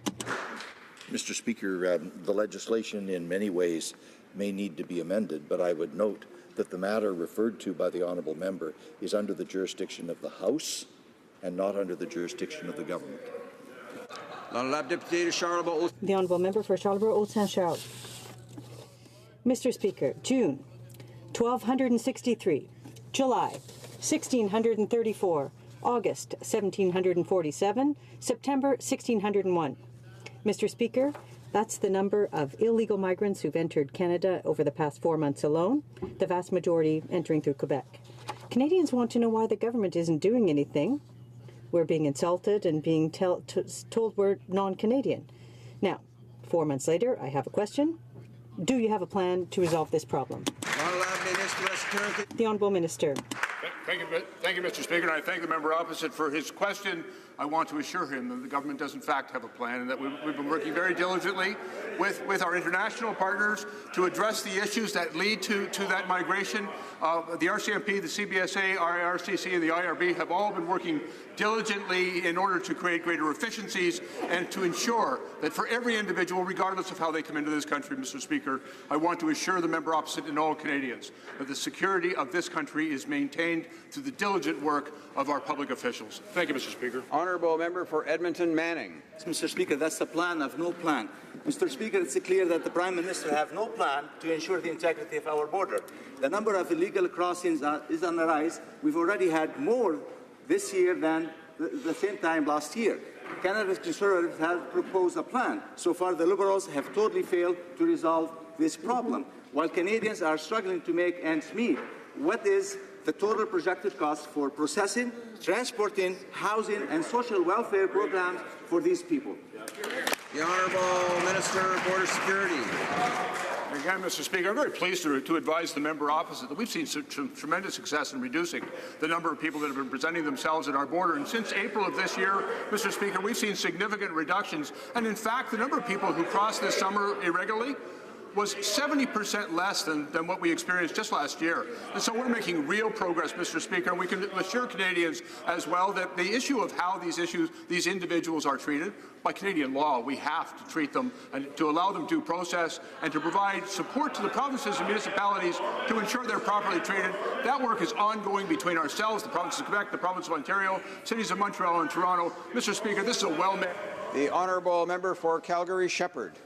Mr. Speaker, Dominique Daigle is one of thousands of Canadians affected by the Liberal Phoenix fiasco. She hasn't been paid in 15 months.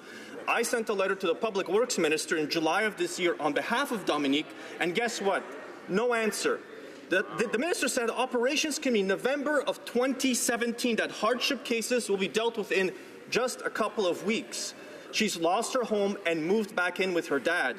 Will the Public Works Minister take responsibility, end the empty talking points, and pay Dominique the wages she's earned?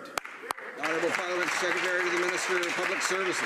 Thank you, Mr. Speaker, and of course we are determined to stabilize and ensure that our public servants, our hard-working public servants, are paid on time and are paid accurately, and that would include the employee to which my honourable colleague refers. We will look into the specific case, but I would just point out to my honourable colleague that perhaps he should survey the front bench of his own parliamentary group here to find an apology, which we are still waiting for, to the public servants of Canada to have left us with this fiasco of the pay system that they left us with after 8 years of planning.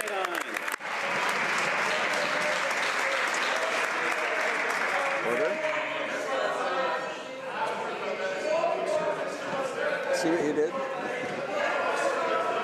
Order.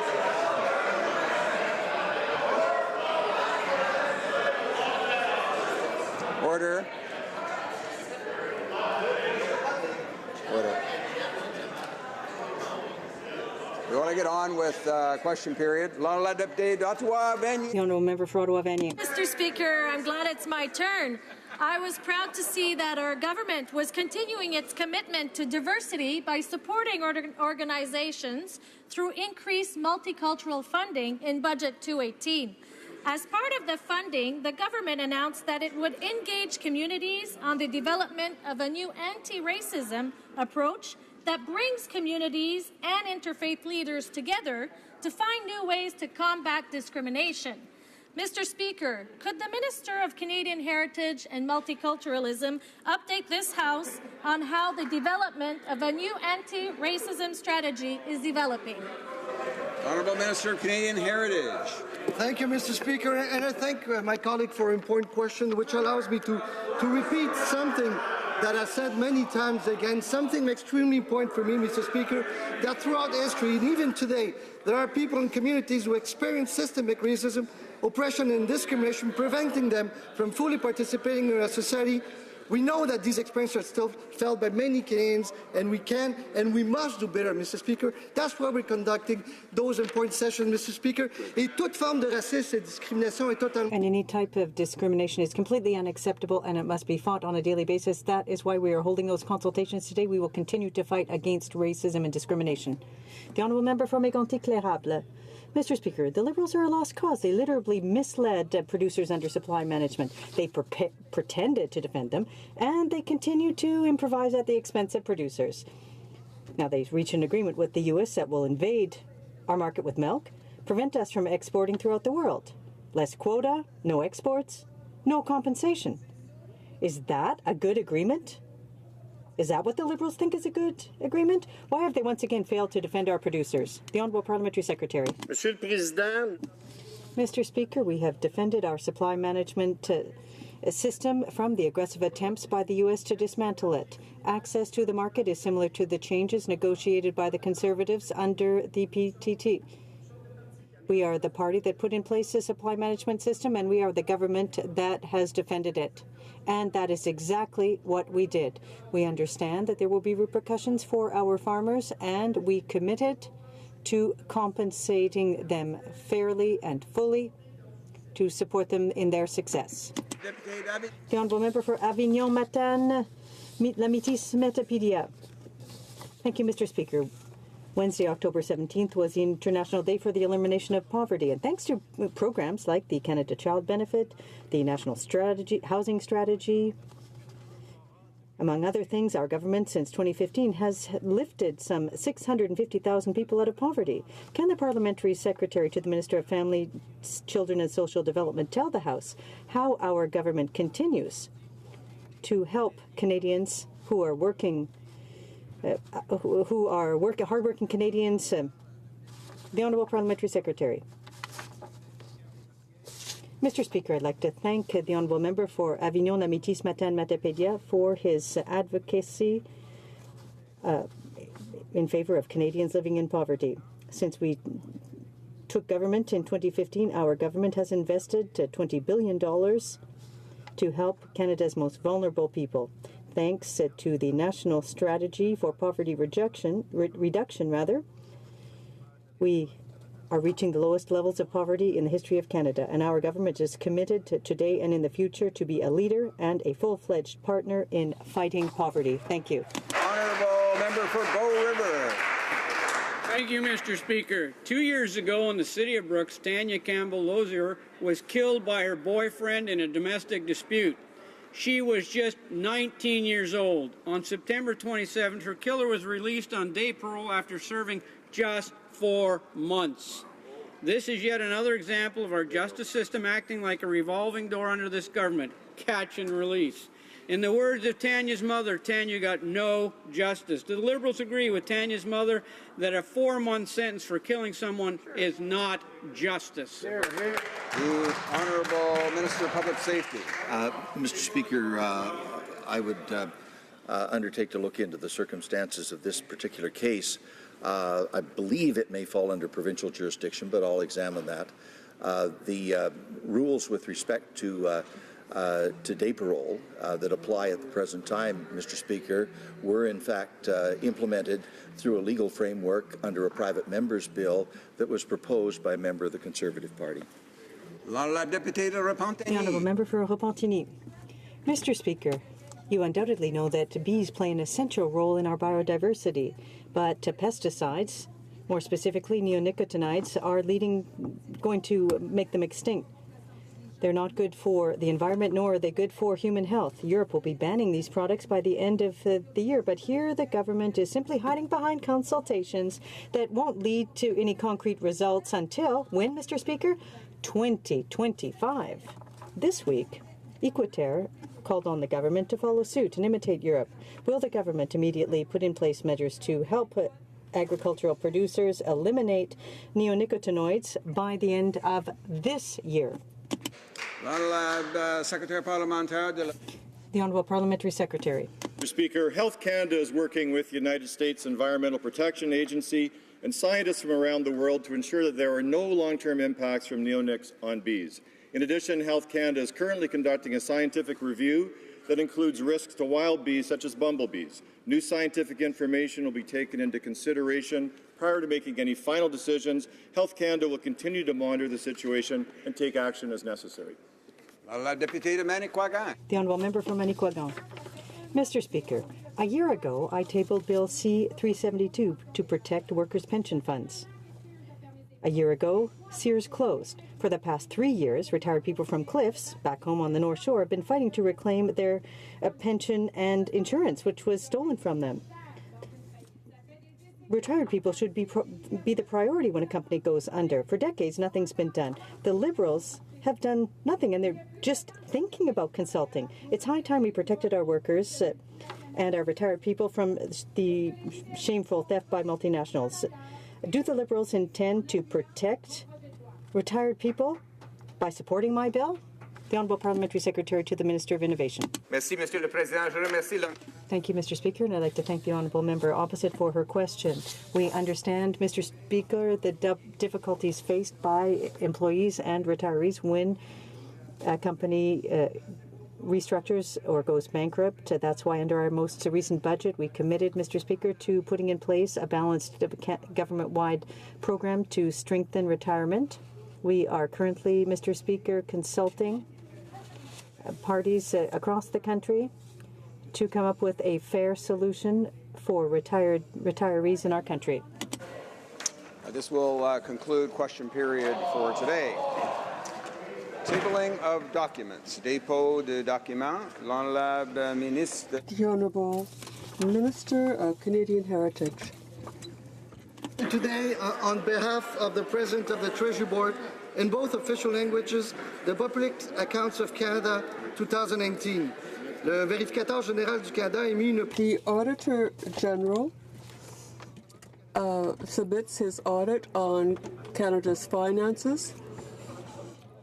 Our government has managed finances rigorously and with transparency. J'ai l'honneur de déposer sur le... I have the honor to table the report of the Office of the Auditor General in Canada, commentary on the 2017-2018 financial audits. Pursuant to Standing Order 1083G, this document is deemed to have been permanently referred to the Standing Committee on Public Accounts. Tabling of documents. The Honourable Parliamentary Secretary to the Minister of Crown Indigenous Relations. Merci, Monsieur le Président. Conformément à la... Thank you, Mr. Speaker. Pursuant to the Standing Order, I have the honor to table in both official languages exemplars of the Consolidated Annual Report of the Implementation Committee Satudene and Métis Comprehensive Land Claim Agreement, April 1st, 2010 to March 13, 2015.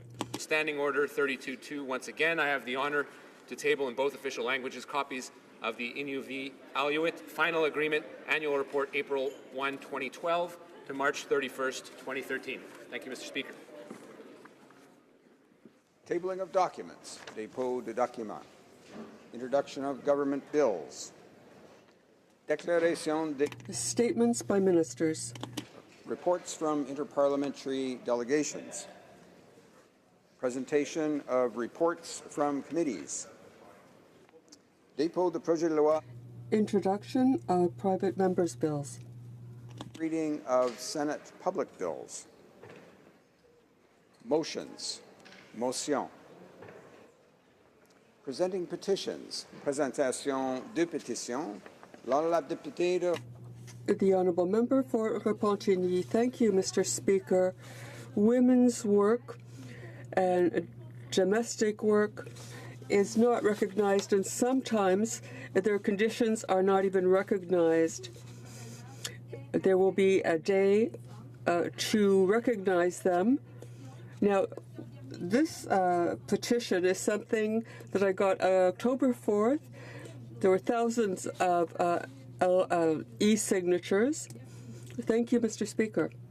The Honourable Member for Sarnia-Lambton. Thank you, Mr. Speaker. I have here a petition about Bill C-75. Bill C-75, as you know, proposes to lighten the sentences on some very serious crimes, such as belonging to a terrorist organization, forcible confinement of a minor, forcible marriage of a child, number of very serious crimes. And so the petitioners are calling on the Prime Minister to defend the safety and security of all Canadians by withdrawing C-75. Thank you, Mr. Speaker. Presenting petitions, the Honourable Member for London Fanshawe. Well, thank you very much, Mr. Speaker. I have a petition from Canadians who are in support of postal banking.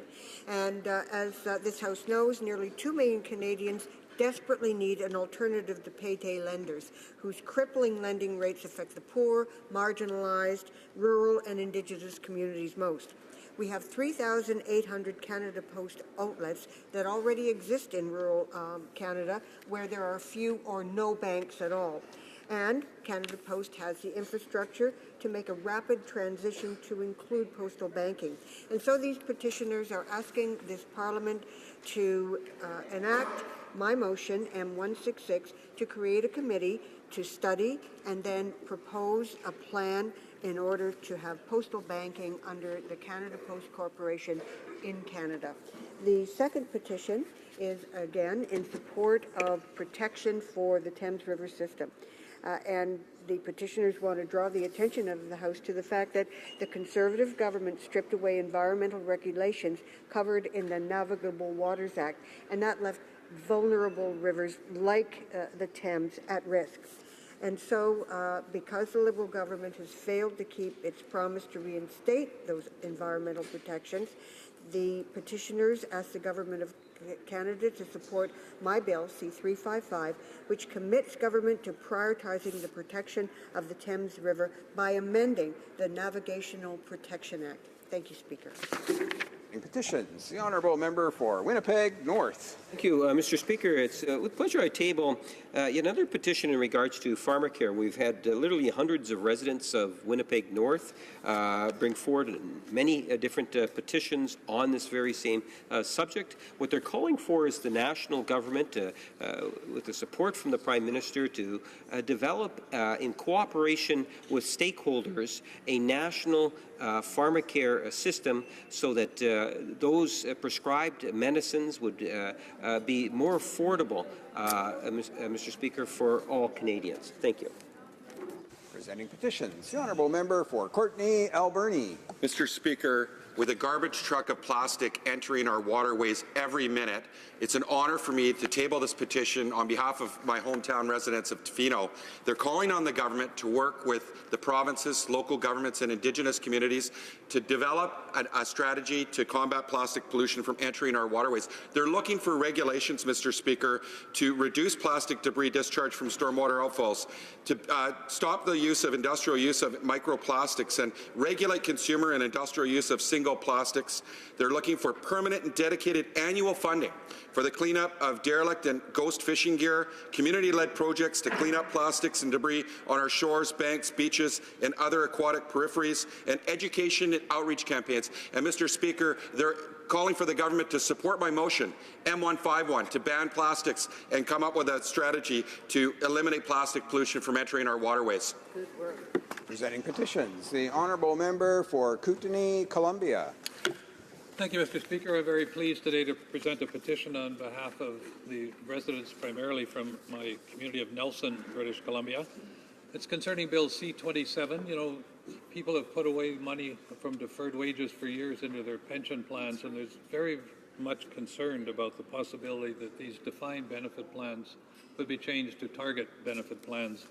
and therefore they are asking that the Government of Canada withdraw Bill C-27, which is an act to amend the Pension Benefit Standards Act of 1985. Thank you. Presenting petitions. And the Honourable Member for Nanaimo, Ladysmith.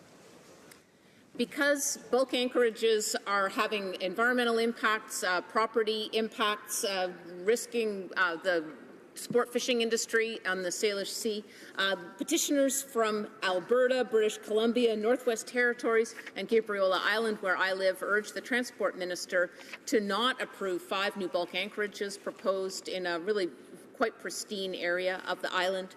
They cite impacts on forage fish and the food chain issues that come with that. This reinforces testimony from the Gabriolans against freighter anchorages at the Transport Committee this week. They pointed out that although bulk exports coming into port in Port Metro Vancouver have gone up 40%, the time that freighters are sitting at anchor has gone up 400% over the same period. We have a supply problem, and they've got specific solutions to fix it. Thank you. Presenting petitions. Presentation de petition. Questions on the order paper. The Honourable Parliamentary Secretary to the Government House Leader. Yeah, Mr. Speaker, I would ask that all questions be allowed to stand at this time, please. Hear, hear. Is that agreed? Agreed? Agreed and so ordered. Orders of the day. Ordre du jour.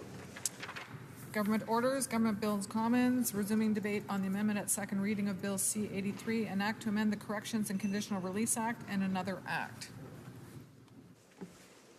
Resuming debate, the Honourable Parliamentary Secretary to the Minister of Families, Children and Social Development. Thank you very much. It gives me honor to stand up today to speak in support of the bill in front of the House. It is an important step in the reformation and the improvement of our criminal justice system, and in particular corrections facilities. This legislation will eliminate the practice of administrative segregation, where inmates are confined to the cells for all but 2 hours a day, with little or no contact with other people, and most importantly, with little or no contact with rehabilitative programming, which is fundamental to the restoration of their presence in our societies. Under the new bill, people who need to be separated from the general inmate population for safety reasons will have at least double the amount of time out of their cells, and they will have access to programs, interventions, and in particular mental health care, as well as meaningful human contact with staff, volunteers, elders, chaplains, visitors, and other compatible inmates. This is good policy, and it's also necessary in light of 2 court decisions declaring administrative segregation unconstitutional that are scheduled to take effect in the next few months.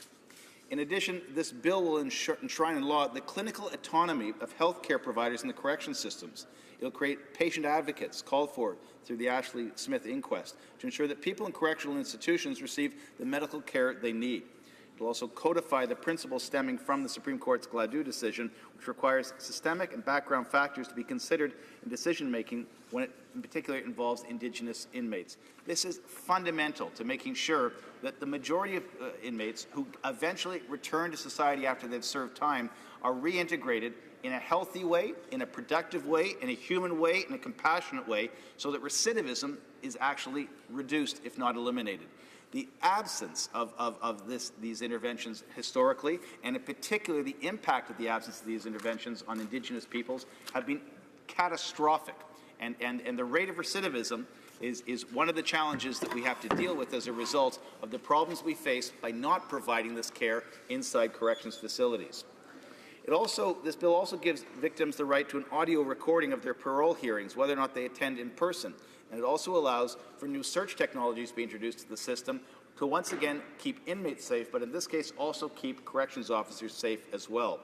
In a nutshell, Bill C-83 will make correctional institutions safer. It will make all of us safer because we're all better off, we're all better protected when the people who have served their sentence return to our communities prepared to lead safe, productive, and most importantly, law-abiding lives. The Conservatives' response to this legislation is incredibly disappointing. They've almost been a parody of themselves. They put out a press release on Tuesday that called solitary confinement common and legitimate, despite what the Supreme Court says. For a party that prides itself on law and order, they sure have a tough time listening to the orders of the court system, especially the Supreme Court. It's a pattern. In other words, they go right past arguing that segregation in the Canadian system doesn't meet the international definition of solitary confinement. They're now saying that solitary confinement in of itself, which the United Nations calls torture, if it lasts longer than 15 days, is a good thing. And they're not interested in trying to minimize or restrict the use of segregation in Canadian prisons. In fact, they'd be fine if it were routine and more widespread. The Conservatives apparently yearn for the good old days of medieval dungeons. I can tell you, as somebody whose parents are Australian, the relationship we have to the correction systems as a culture in the country where my family comes from is a little bit different. And the lack of compassion for the conditions in the prison system led precisely to recidivism traditionally in Australia. The Australian prison system was one of the harshest on the continent at the time it was in operation during the period of transport, and the punishment that was there destroyed people's lives. The corrections facility is not about destroying people's lives. It's about protecting the public. It's about rehabilitating those who have offended and focusing on reintegration, because not every sentence is a life sentence. When convicted individuals return to our communities, we have a responsibility to try and make them safer, both to themselves and to society at large. The Conservatives, they're back in the period of transport as far as one can tell.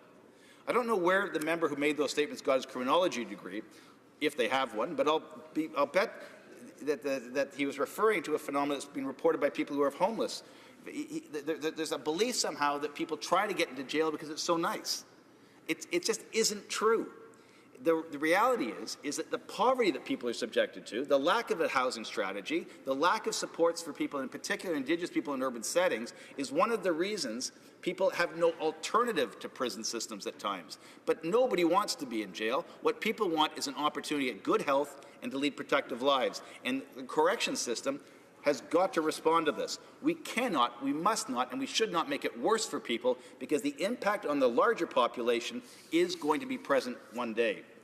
If the Conservatives, who now suddenly seem preoccupied by poverty and the lack of housing, as they sometimes speak to it in this chamber, are really focused on these issues, I invite them to support the National Housing Strategy, the Poverty Reduction Strategy.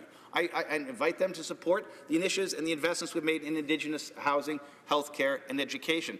That's the way you create a safer country, by making sure you don't have crime to begin with. But when people fall afoul of the law and end up in corrections facilities, we have a responsibility as a society and as a country to make things right, and to make sure that when people are released from the corrections facilities, they don't present an even greater danger to the public. And when you listen to the Conservatives focus on razor wire and bars, and not on the rehabilitation of people who have made terrible mistakes in some cases, you're left speechless as to how they're making society safer through a rehabilitation program. It's not just about punishment. It's also about corrections. That's why the system's called a corrections facility. And one of the things that we are investing in through this program are making sure that the jails themselves, the prisons and the corrections facilities themselves, are safer places for guards to work. When you use segregation, overuse it, and use it as a tool of punishment, the prisons themselves become more dangerous. And it's not fair to the corrections workers to jack up this system in such a way that you put their lives at risk as they go about doing their critically important work. In fact, the Conservative public safety critic has caricatured these new units by saying that the inmates will be invited to cuddle together in the exercise yard. He actually said that. That's the way in which they talk about the correction system is beyond the experience of anyone I've ever talked to who's been through it. Yet, nonetheless, they perpetuate these myths, and they do so at the expense not of the corrections facilities, but also the officers that work, and ultimately in society at large. The truth is that this legislation will create units that are highly structured and secure, and within these secure settings, inmates will interact with staff, volunteers, elders, chaplains, visitors. They'll get the health care they need to become more productive citizens upon release. They will only interact with other inmates if they're compatible, and that interaction can happen safely and as part of a restorative justice process. It's about making people safer, making this country safer. The Conservative critic also said in his speech that the current system responds to prisoners' needs. It doesn't, and more importantly, it doesn't respond to society's needs. We need safer communities, and that means reintegration has to be a focus of corrections to make sure that when we release people, they don't do more harm to communities. Most people incarcerated in our federal prison system have some combination of mental illness, addiction, a history of physical or sexual abuse, and upbringing in poverty. None of these excuse the behavior that put them in jail. None of them do. If you break the law, you face the consequences. Sentences are real. But while they're in custody, we can either leave them there to languish in conditions that might aggravate their problems and make them more dangerous upon release, or we can take measures within a secure correctional environment to reduce the risk they pose and increase the safety for our communities. Mr. Speaker, that's what Bill C-83 is all about. It's why it has my strong support. It's why we're focused on making sure that the criminal justice system isn't just tough on crime, but is also smart on crime. We're using the best practices from around the world to make sure we have the best results after incarceration. Yes, jail for serious crimes, absolutely. Nobody disagrees with that. Anybody who pretends that there's a party in here that does is fooling folks. But the reality is this: when individuals are released from prison, when they are exited from corrections and they have to reintegrate into society, we have a moral and a legal obligation to make sure that they don't reoffend. And that requires us addressing mental health issues, addiction issues, and underlying issues which might have been part of the factor as to what put them in prison to begin with. It's a good bill. It deserves the support of all parties in this House, and I look forward to the questions. Thank you. Questions and comments. The Honourable Member for St. Albert, Edmonton. Mr. Speaker, during the parliamentary secretary's speech, I heard him misstate the law. On more than one occasion, the parliamentary secretary made reference to a Supreme Court of Canada decision. In fact, there is no Supreme Court of Canada decision. There are two lower court decisions, one a British Columbia Supreme Court decision and another an Ontario Superior Court decision, neither of which decision, by the way, ordered a blanket prohibition on segregation. I was wondering if the Honourable Parliamentary Secretary could clarify the record. Parliamentary Secretary, Minister of Families and Children. If I misidentified the Supreme Court in this case, I apologize and stand by the corrected record as the member opposite just made. But the issue is this. No, the issue is this.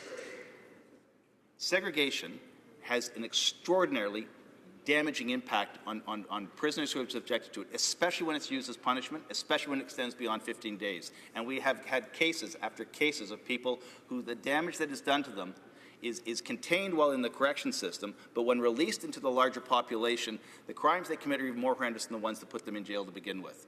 We cannot allow a prison system or a justice system to make criminals more dangerous.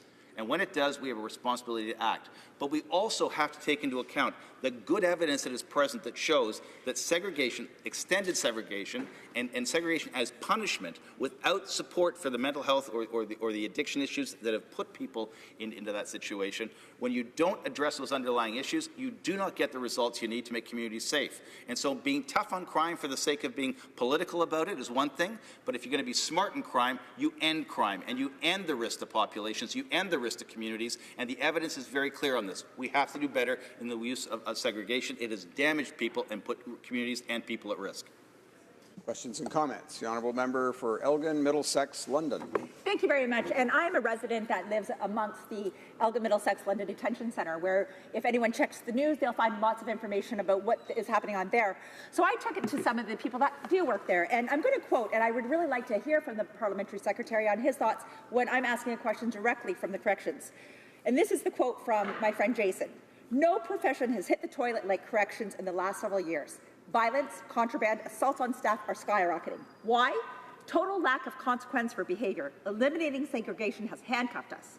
Now, no question segregation exasperates mental health, but we have no choice.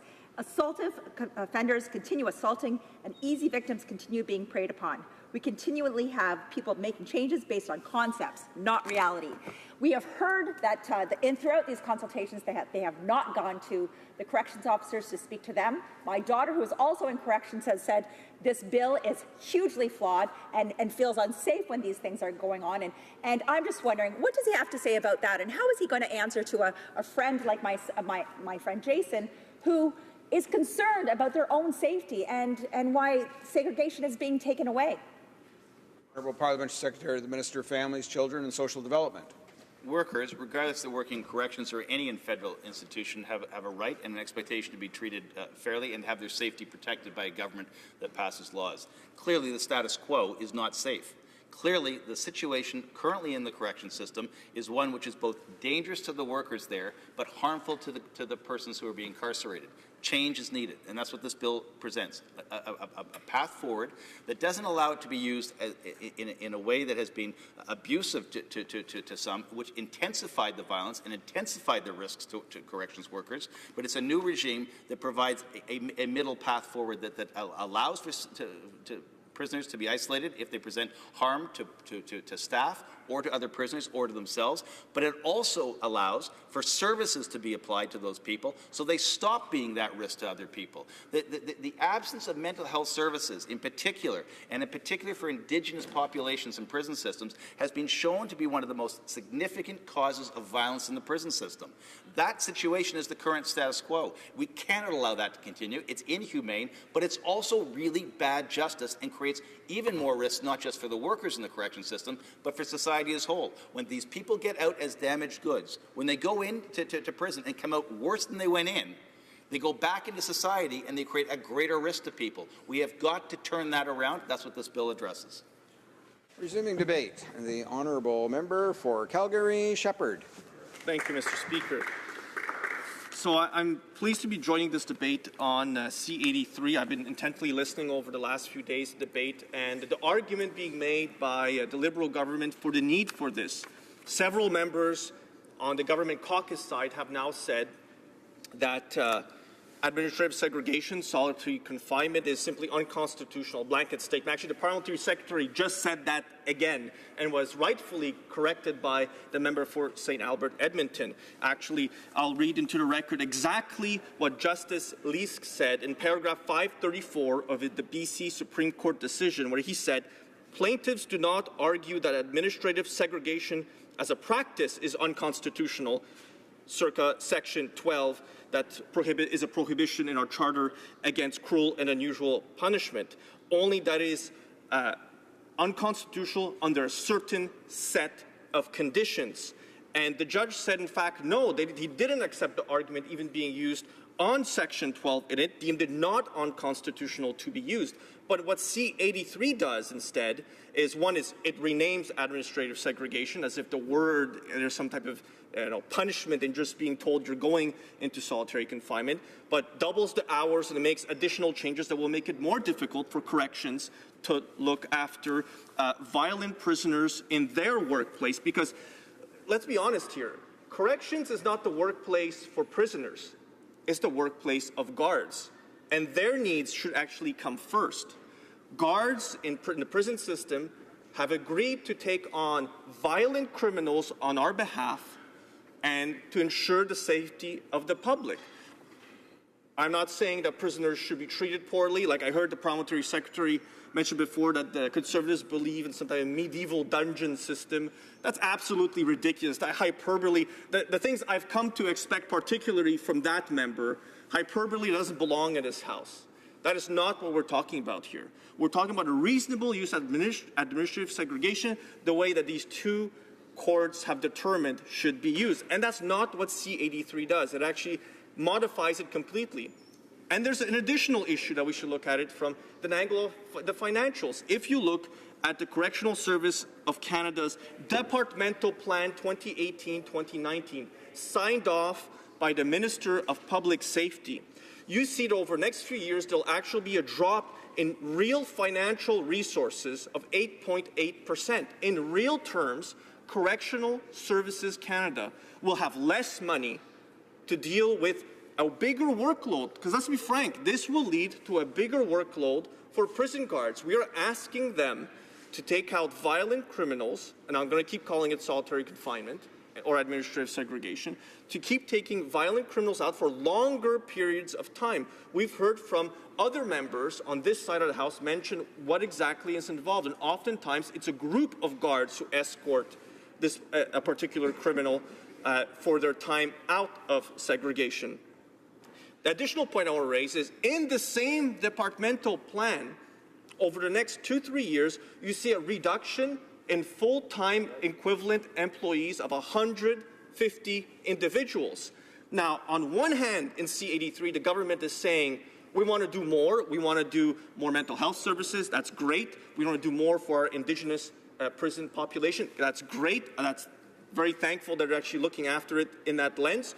but where are the financial resources? Where are the people resources to match with the lofty language we're hearing in this place?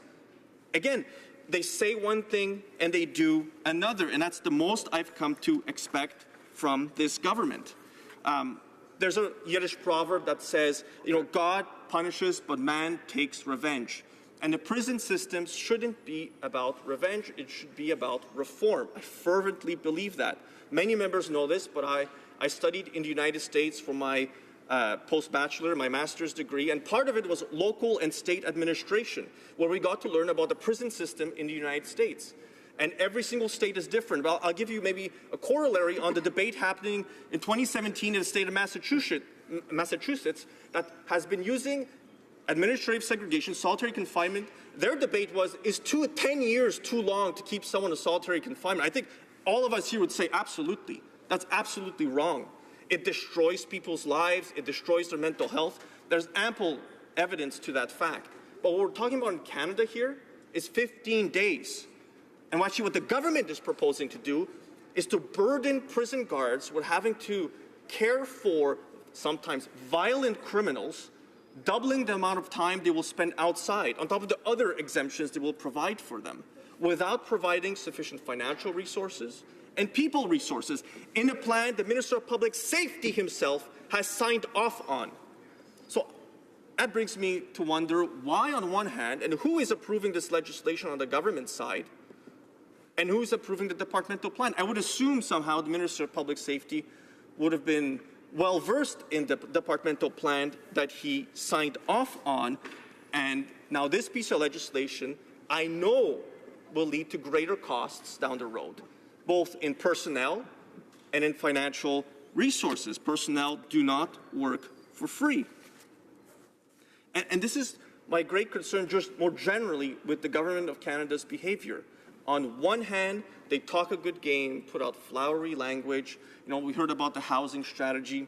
There's no money in it till late into future governments that will actually have to do something about this so-called housing strategy. There are news releases, there are pretty photo ops. In fact, the Auditor General of Canada in the last report accused the government of putting photo ops and of actually doing anything. That's pretty now typical for the Government of Canada. We have the AG in a report slamming the government for its behavior on photo ops and PR and its public image management. In an actual government report, there's something wrong, and it's pretty typical. They've done this constantly. During the election, they said they had costed out that the so-called tax on the rich would be paid off by this so-called middle income bracket tax cut, a tax cut that actually all of us here enjoyed, and that those earning less than $45,000 got zero. They got nothing. The working poor got nothing in that. But they talked a good game, and then Department of Finance numbers came out, and they were wrong again. They failed at it again. They lost money by this scheme of fleecing the rich, so-called, and in a vain attempt to try and win public support on the backs of others. And it's the bait and switch that we've seen in this House of Commons on a consistent set of issues. And C-83 just happens to be the latest one. And Conservatives on this side, I think many of my colleagues, we're not calling for a return to medieval dungeons. We're not calling for a return to how segregation was used. We've heard of the cases where people have died in administrative segregation because it was misused. It didn't have good rules surrounding when and how and to whom it should apply. But what they're proposing in this piece of legislation is completely taking apart. And we know, just looking at the departmental plan, that they haven't done their homework. And that is pretty typical, again, of the government. They haven't done their homework. They haven't consulted with the guards. I'm wondering, why not? Why wouldn't you ask the men and women who are actually, this is their workplace. This is where they go to on a consistent basis. We talk so much in this House about how we work and the type of work environment that we want here, but now we're going to be making it more difficult for prison guards to do their work in their work environment. The prisoners who are there are supposed to be there temporarily to ensure the public safety of the public and towards rehabilitation. The guards are the ones that will spend there possibly their entire lives because this is where they work. And we're going to be making it more difficult. There'll be less personnel at Corrections Services Canada by 2020, 2021. And there'll be a real cut of 8.8% in financial resource. And I'm not the one saying that. That is in the Minister of Public Safety's plan. That is what he has put forward, Mr. Speaker. I won't be supporting this bill because it doesn't have, there's nothing to it. It's just a bunch of words on paper that they've put together. They're misusing the two court rulings. They've misapplied them here, and they've provided no financial resources, no people resources to make it happen. It's bad legislation, it's poorly thought out, and it's poor administration on the government side. Thank you, Mr. Speaker. Questions and comments. The Honourable Parliamentary Secretary to the Government House Leader. Yes, Mr. Speaker, the problem is I only have maybe a minute or so to pose a question when I could probably use 10 or 20 minutes to counter the misinformation that the member has actually put on the record. And we've heard it a couple of times from the Conservatives. For example, that the body scans, that it only applies to prisoners. This is something which the Conservatives are trying to say, which is not the case. Mr. Speaker, they constantly say in their speeches that correctional officers were not consulted, which is just not the case. So the question that I have for the member is, does he not believe when members are standing up that facts do matter? That in fact when they're talking about and they make a statement that correctional officers were not consulted, when in fact that they were consulted, that the member shouldn't be saying that? That when the member says that body scans only apply for prisoners, and we had a number of them say that, Mr. Speaker, that's not the case? That others, visitors, others will in fact be subjected on occasion to the body scans? Do facts matter when an opposition member stand up and speak on legislation? Member for Calgary Shepherd. So, Mr. Speaker, like if they cared so much about the environment the guards will be working in, and cared truthfully for their opinion, you'd think that in the 22 priorities listed in Correctional Services Canada's plan, they would actually mention the safety and work environment for prison guards. But I'll let you know, Mr. Speaker, and the member too, maybe he hasn't read the plan, which is quite possible. They get attached to the estimates and many members forget about them. Out of the 22 priorities, not one mentions the safety of the guards working in correction services. Not one. Questions and comments. Questions and comments. The Honourable Member for Sarnia-Lambton. Well, thank you, Mr. Speaker. I'd like to thank my colleague for an excellent speech. You know, I've been listening to this whole debate, and with the issues we have with criminal justice in this country, where we have murderers and rapists going free because the Justice Minister hasn't appointed enough judges, and we have 160 ISIS terrorists that have returned that are wandering free, and we've only had, 10 charges laid. You know, when I see the myriad of things that this government could have brought, this bill here is going to address 340 people who are currently in segregation, and it just seems like it shouldn't be such a big priority. Would the member agree? Honourable Member for Calgary Shepherd. I would absolutely agree with the member from Sarnia-Lambton. She's absolutely right. She points out that what we should be doing is looking after the public safety issue that we've raised multiple times now in the House with returning ISIS terrorists who, let's be frank here, ISIS as a combat unit, as a combat effective force, has been defeated on the ground. Those people today who are choosing to return, who are asking to return, are not returning because they have a change of heart, are not returning because they've seen the horrible atrocities being committed in eastern Syria and in Iraq. They're returning because the people who kept them safe in their territories have been militarily defeated by Western powers, by the Russian Federation, by Assad's forces, and by Kurdish forces on the ground. Many of these people we know very little about. We don't know what type of combat training they've received. That is a true public safety concern. It should be a top priority for the department. Is there something that we'll look after about for 300 prisoners in administrative segregation? Thank you, Mr. Speaker. Questions and comments. The Honourable Member for Durham. Thank you very much, Mr. Speaker, and I appreciated my colleagues' very well-researched and thoughtful remarks on this. And what I found most astounding, earlier we had a parliamentary secretary misquote the law of Canada, suggesting a lower court decision was actually the Supreme Court of Canada. I'm glad he corrected the record. But what I'd like my colleague to comment on is the very fact that the government, on many things, is of two faces.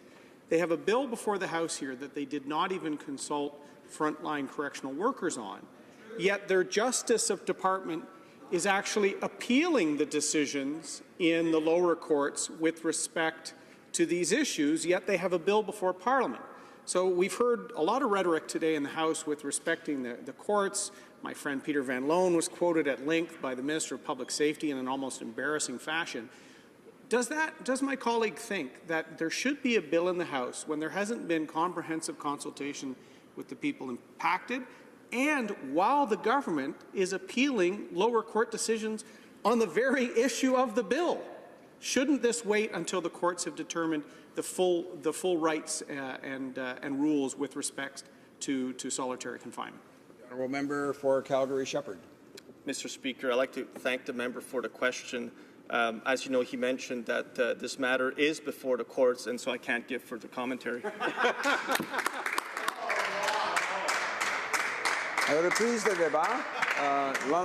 Resuming debate. For St. Catharines. Thank you, Mr. Speaker. I'm pleased to join the debate on second reading of Bill C-83, which amends the Corrections and Conditional Release Act.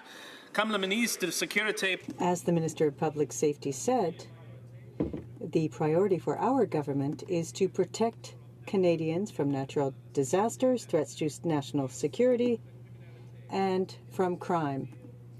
And we are doing several things to protect Canadian communities from acts of crime. Can do to enhance public safety is make our correctional system as effective as possible at dealing with people who have committed crimes so that when their sentences are over, they don't commit new ones.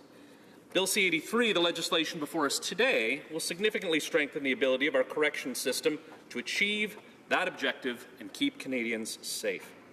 Following recent court decisions on administrative segregation, Bill C-83 proposes to eliminate segregation and establish structured intervention units, SIUs, which will allow offenders to be separated from mainstream inmate population as required while maintaining their access to rehabilitative programming, interventions, and mental health care. If passed, the bill will allow Canada to take a major step forward to having a modern, evidence-based correctional system that understands clearly the nexus between offenders' mental health and the safety of communities. Colleagues, as colleagues may know and may not be familiar with the concept of administrative segregation, let me take a moment to provide the Chamber with a foundational understanding of what it means. The Correctional Service of Canada defines administrative segregation as the separation of an inmate to prevent association with other inmates when specific legal requirements are met other than pursuant to a disciplinary decision. Even now, while administrative segregation remains a tool that the Correctional Service of Canada has at its disposal, the objective is always to ensure that it's only used for the shortest period of time necessary, when there is no reasonable or safe alternatives. Clearly, isolating someone almost all day, every day, is an extreme measure that must be used rarely and with caution. In 1955, the United Nations Congress on the Prevention of Crime and Treatment of Offenders was convened. There, delegates adopted the first iteration of the standard minimal rules for the treatment of prisoners. These represent the very first universally acknowledged minimal standards for the management of prison facilities and the treatment of prisoners, and they informed the development of prison policies and practices the world over. They stood the test of time, serving as a standard bearer for nearly half a century. In 2011, it was decided that these ought to be updated, and by 2015, a new set of revised rules had been crafted.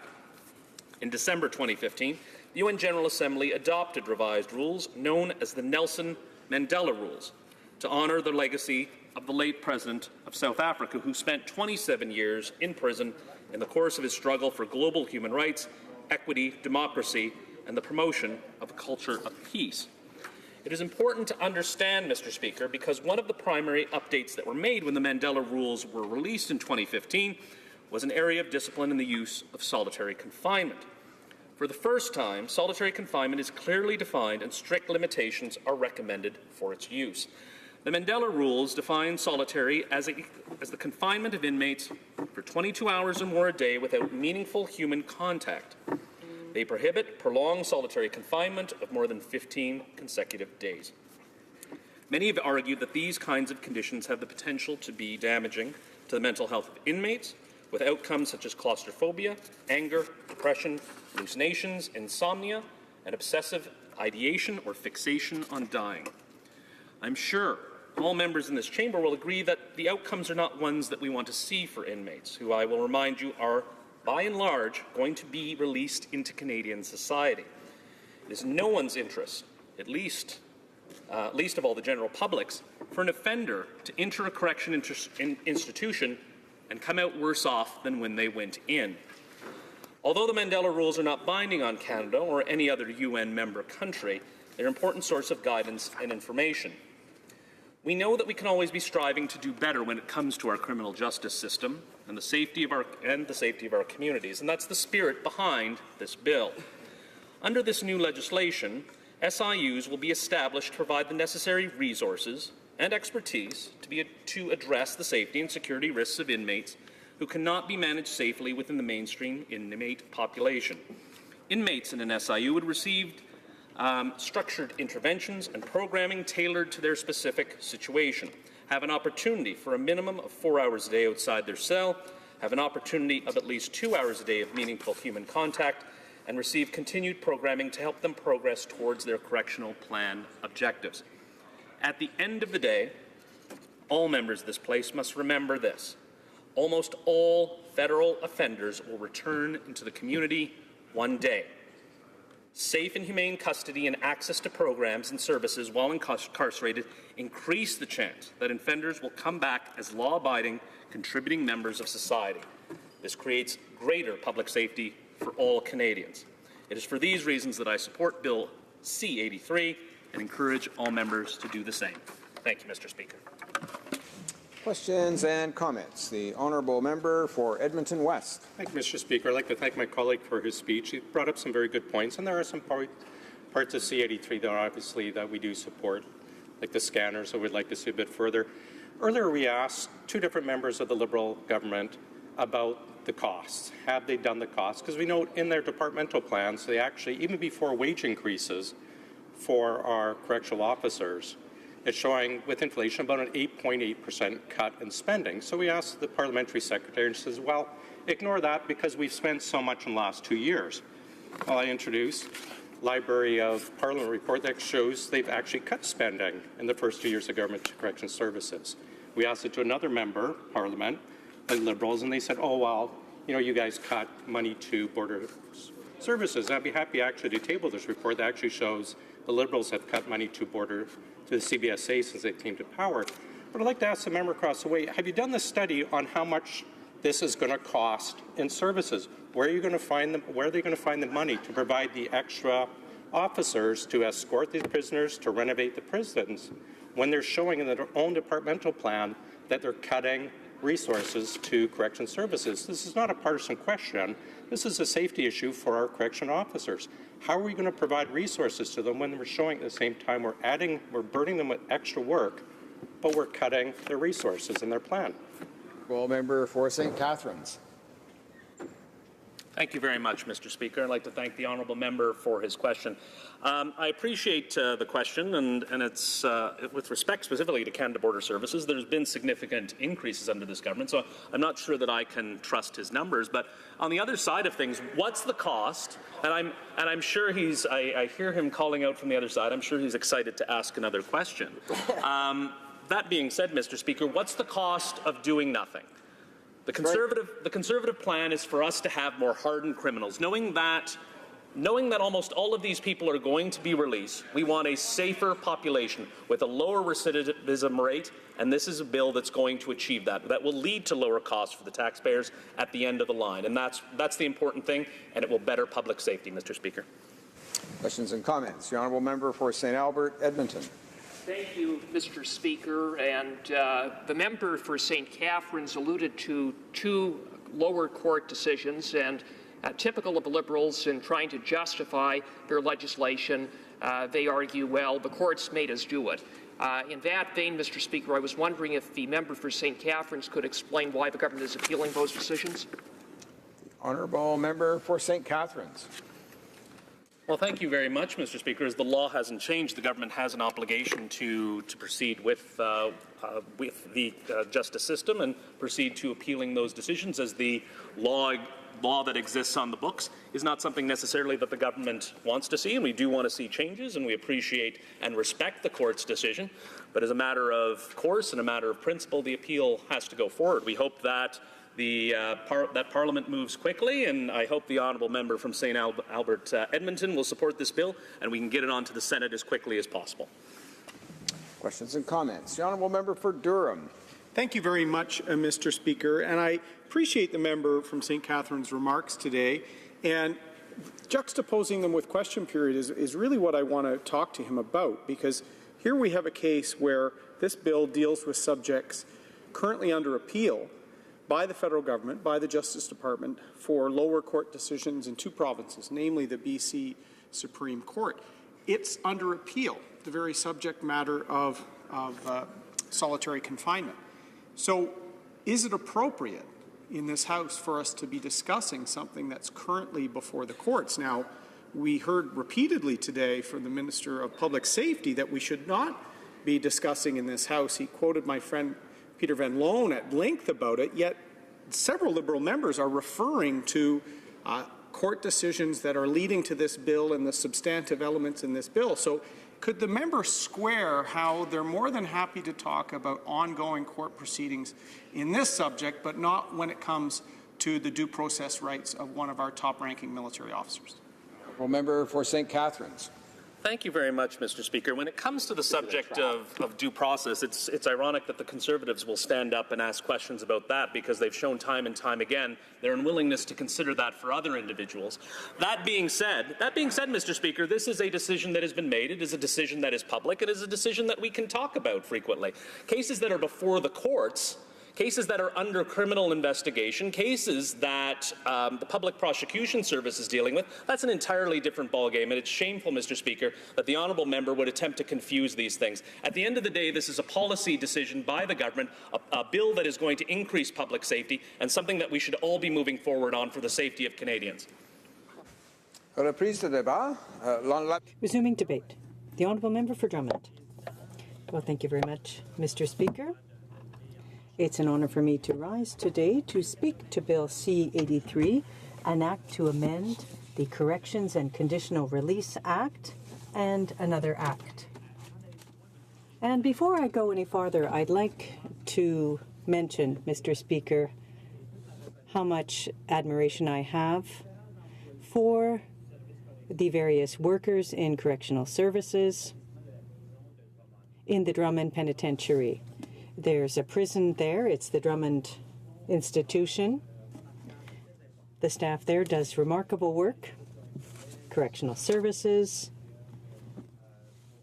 people who are providing psychological assistance, mental health services. All people working in the Drummond Institution are doing exceptional work. On several occasions, I've had an opportunity to meet with the unions there, to speak with them, to gain a better understanding of their realities. And those who, or what they go through on a daily basis isn't easy. So I say hats off to them for the excellent work that they do. And once again, I acknowledge the work that they do. Mr. Speaker, they suffered from the Phoenix pay system fiasco. 60% of people at the Drummond Institution had problems with the Phoenix pay system. And unfortunately, Mr. Speaker, people in the Drummond Institution, employees, have been adversely affected. Their work conditions are difficult. And also because of the serious problems that occurred with the Phoenix pay system. So, once again, thank you to the people working at the Drummond Institution. They are working to help keep our communities safe while people are serving their sentences. And these employees are doing all the work necessary to well, how should I put it, help rehabilitate people so that when they leave the prison environment, they can be constructive members of our communities. Bill C-83. To establish some context, Madam Speaker, before I begin, I'd like to go over the background because it has an impact on the debate today. The minister said that C-83 was in part in response to concerns coming from the court. There have been some court rulings, and the minister acknowledged that they're being addressed only in part. So let's start with the decision by the BC Supreme Court. The court expressly said that there were not enough tools enabling, for example, a lawyer to be present when an inmate is put into administrative segregation. It's done without external monitoring by someone who's not directly linked to the prison, who could provide a second and perhaps different point of view, different perspective, before people are put in administrative segregation. They also looked at the inhumane conditions that can occur with the unusual or cruel and unusual use of segregation. So it's extremely important, Madam Speaker, to take into account what is mentioned here. There must be a limited number of days or hours for inmates to be kept in segregation. And the Ontario Superior Court also brought down a ruling which talks about the negative impact and irreversible impact in some cases on mental health that administrative segregation can have above and beyond 48 hours. Now, Madam Speaker, earlier, well, we have to in fact realize that people will serve their sentences, enter the community, and we want them to go out with a state of mental health that hasn't worsened because of their stay, because of their sentences. They need to be able to rebuild constructively in our communities. And so that's very much of grave concern to us. The correctional investigator has on several occasions reported over the past 10 years on administrative segregation. There is also an overrepresentation of certain prison populations, vulnerable populations, in administrative segregation, women, Indigenous women,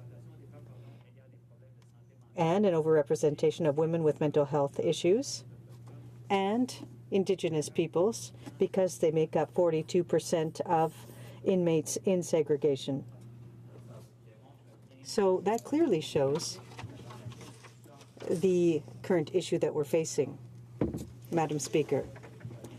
Now, what does this bill do, more specifically? The proposed system under this bill is nothing different, in fact. It's just a new name, structured intervention units. It still calls for an indeterminate number of hours or days, and the only other change is the 20-hour limit as opposed to 22 hours in the past. So it's simply a cosmetic change to the reality. Will this change things for inmates and their mental health? Well, as I mentioned earlier, these inmates will go back into society. We don't want their mental health to be damaged permanently. We want them to be able to rehabilitate themselves and to reintegrate society. Now, Madam Speaker, in passing, I can say that some of my colleagues teach at the Drummond Institution, adult education, to enable inmates to take the necessary steps to improve their lot in life and so to equip themselves with what they need to re-enter society. So there are good things happening in our institutions, and we need to focus on those positive aspects as well and underscore the hard work being done by people working there, as I pointed out at the start of my speech. You know, Madam Speaker, there have been very painful things that have happened. There was the tragic death of Ashley Smith and the subsequent recommendations by the coroner. And in June 2007, there was a great number of people in solitary confinement, some of them for more than 80 days consecutive. This makes no sense. This has a terrible effect on mental health. So you have to make sure that the situation is improved in our institutions. We have these overpopulated prisons where problems with mental health.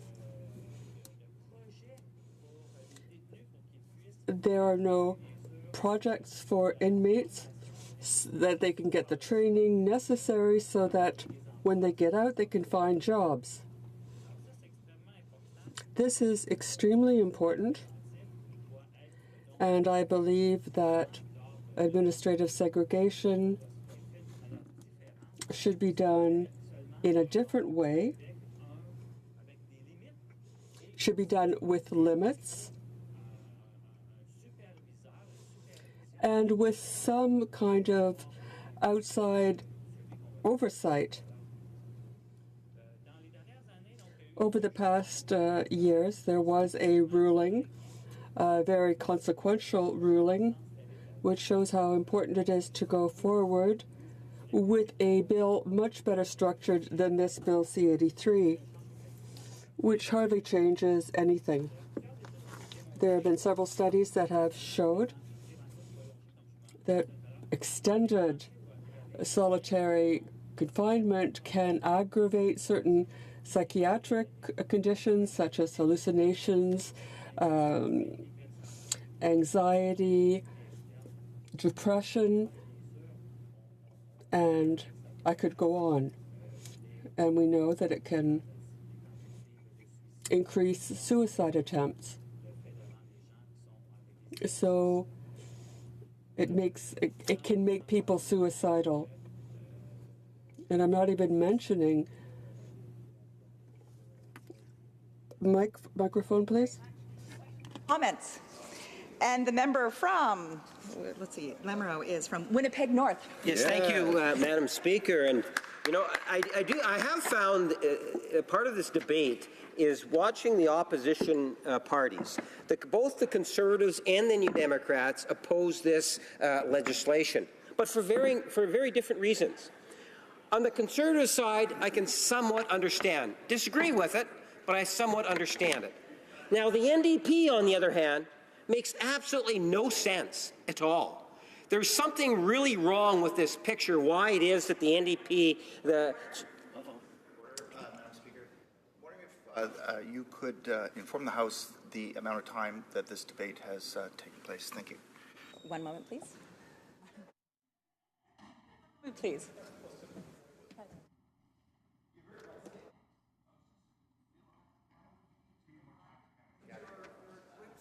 And it can allow them to continue? Okay. We'll calculate that amount and get right back to you. We're going to continue with the member from Winnipeg North. It was an interesting interjection, I must say, Madam Speaker. But what I was getting at is that if you look at the legislation, it is a very progressive piece of legislation, in the sense that I would have thought that New Democrats would have been in favor of having the change from segregated units to the point where you're getting services, programming, health conditions or health services. There's other aspects such as the body scan. There's the access to audio for victims that are not attending the parole hearings. There's a lot of good stuff in this. I'm wondering if my colleague from across the way can precisely identify something in this legislation that the NDP would say, I am against this and this. And the honourable member from Drummond. Merci, Madame la Présidente. Thank you, Madam Chair, Madam Speaker. Well, what's wrong with this bill? First, we can't just draft a bill and not take into account court decisions. So this bill will probably be reviewed and found unconstitutional. The other problem with the bill is that there was the recommendation for outside oversight of solitary confinement, and this is a very serious problem because in past years people have been in solitary confinement for more than 80 days without any outside oversight. Can you imagine the effect that has on someone's mental health, being in prison being in solitary confinement for more than 80 days? For Edmonton Strathcona. Thank you, Mr. Speaker. I'd like to thank my colleague for his very cogent and thoughtful and clear speech about the things that he would like to have seen changed in this bill. One of the things that troubles me, Mr. Speaker, is this government is promising that as if through legislation, all of a sudden there's going to be additional resources to inmates to resolve the kinds of problems that we've run into, where in many cases somebody who's completely mentally stable becomes unstable through a long period of incarceration and solitary confinement. And in the case of Eddie Snowshoe, he was sent to a healing centre under the presumption that all 300 plus First Nations in Canada practice exactly the same cultural practices. And he wanted to leave because he said he couldn't relate to what was going on. I wonder if my colleague could speak to the issue of, we haven't heard any promises about exponential increase in dollars to ensure that we have more healing centres. Maybe they'll bring back the prison farms, and perhaps they will give greater consideration to communications between prisons so you don't start again at zero in solitary confinement. The Honourable Member for Drummond. Yes, absolutely. And I'd like to mention again, like to say thank you again to the people who work at the Drummond prison. Now, this bill, they don't deal with overpopulated prisons. They doesn't meet the recommendations of the court rulings, but they need resources to deal with the fact that Indigenous people are overrepresented in prison, overrepresented in solitary confinement. There are often women in solitary confinement who have mental health issues, and they're not going to get the services they need to improve in solitary confinement.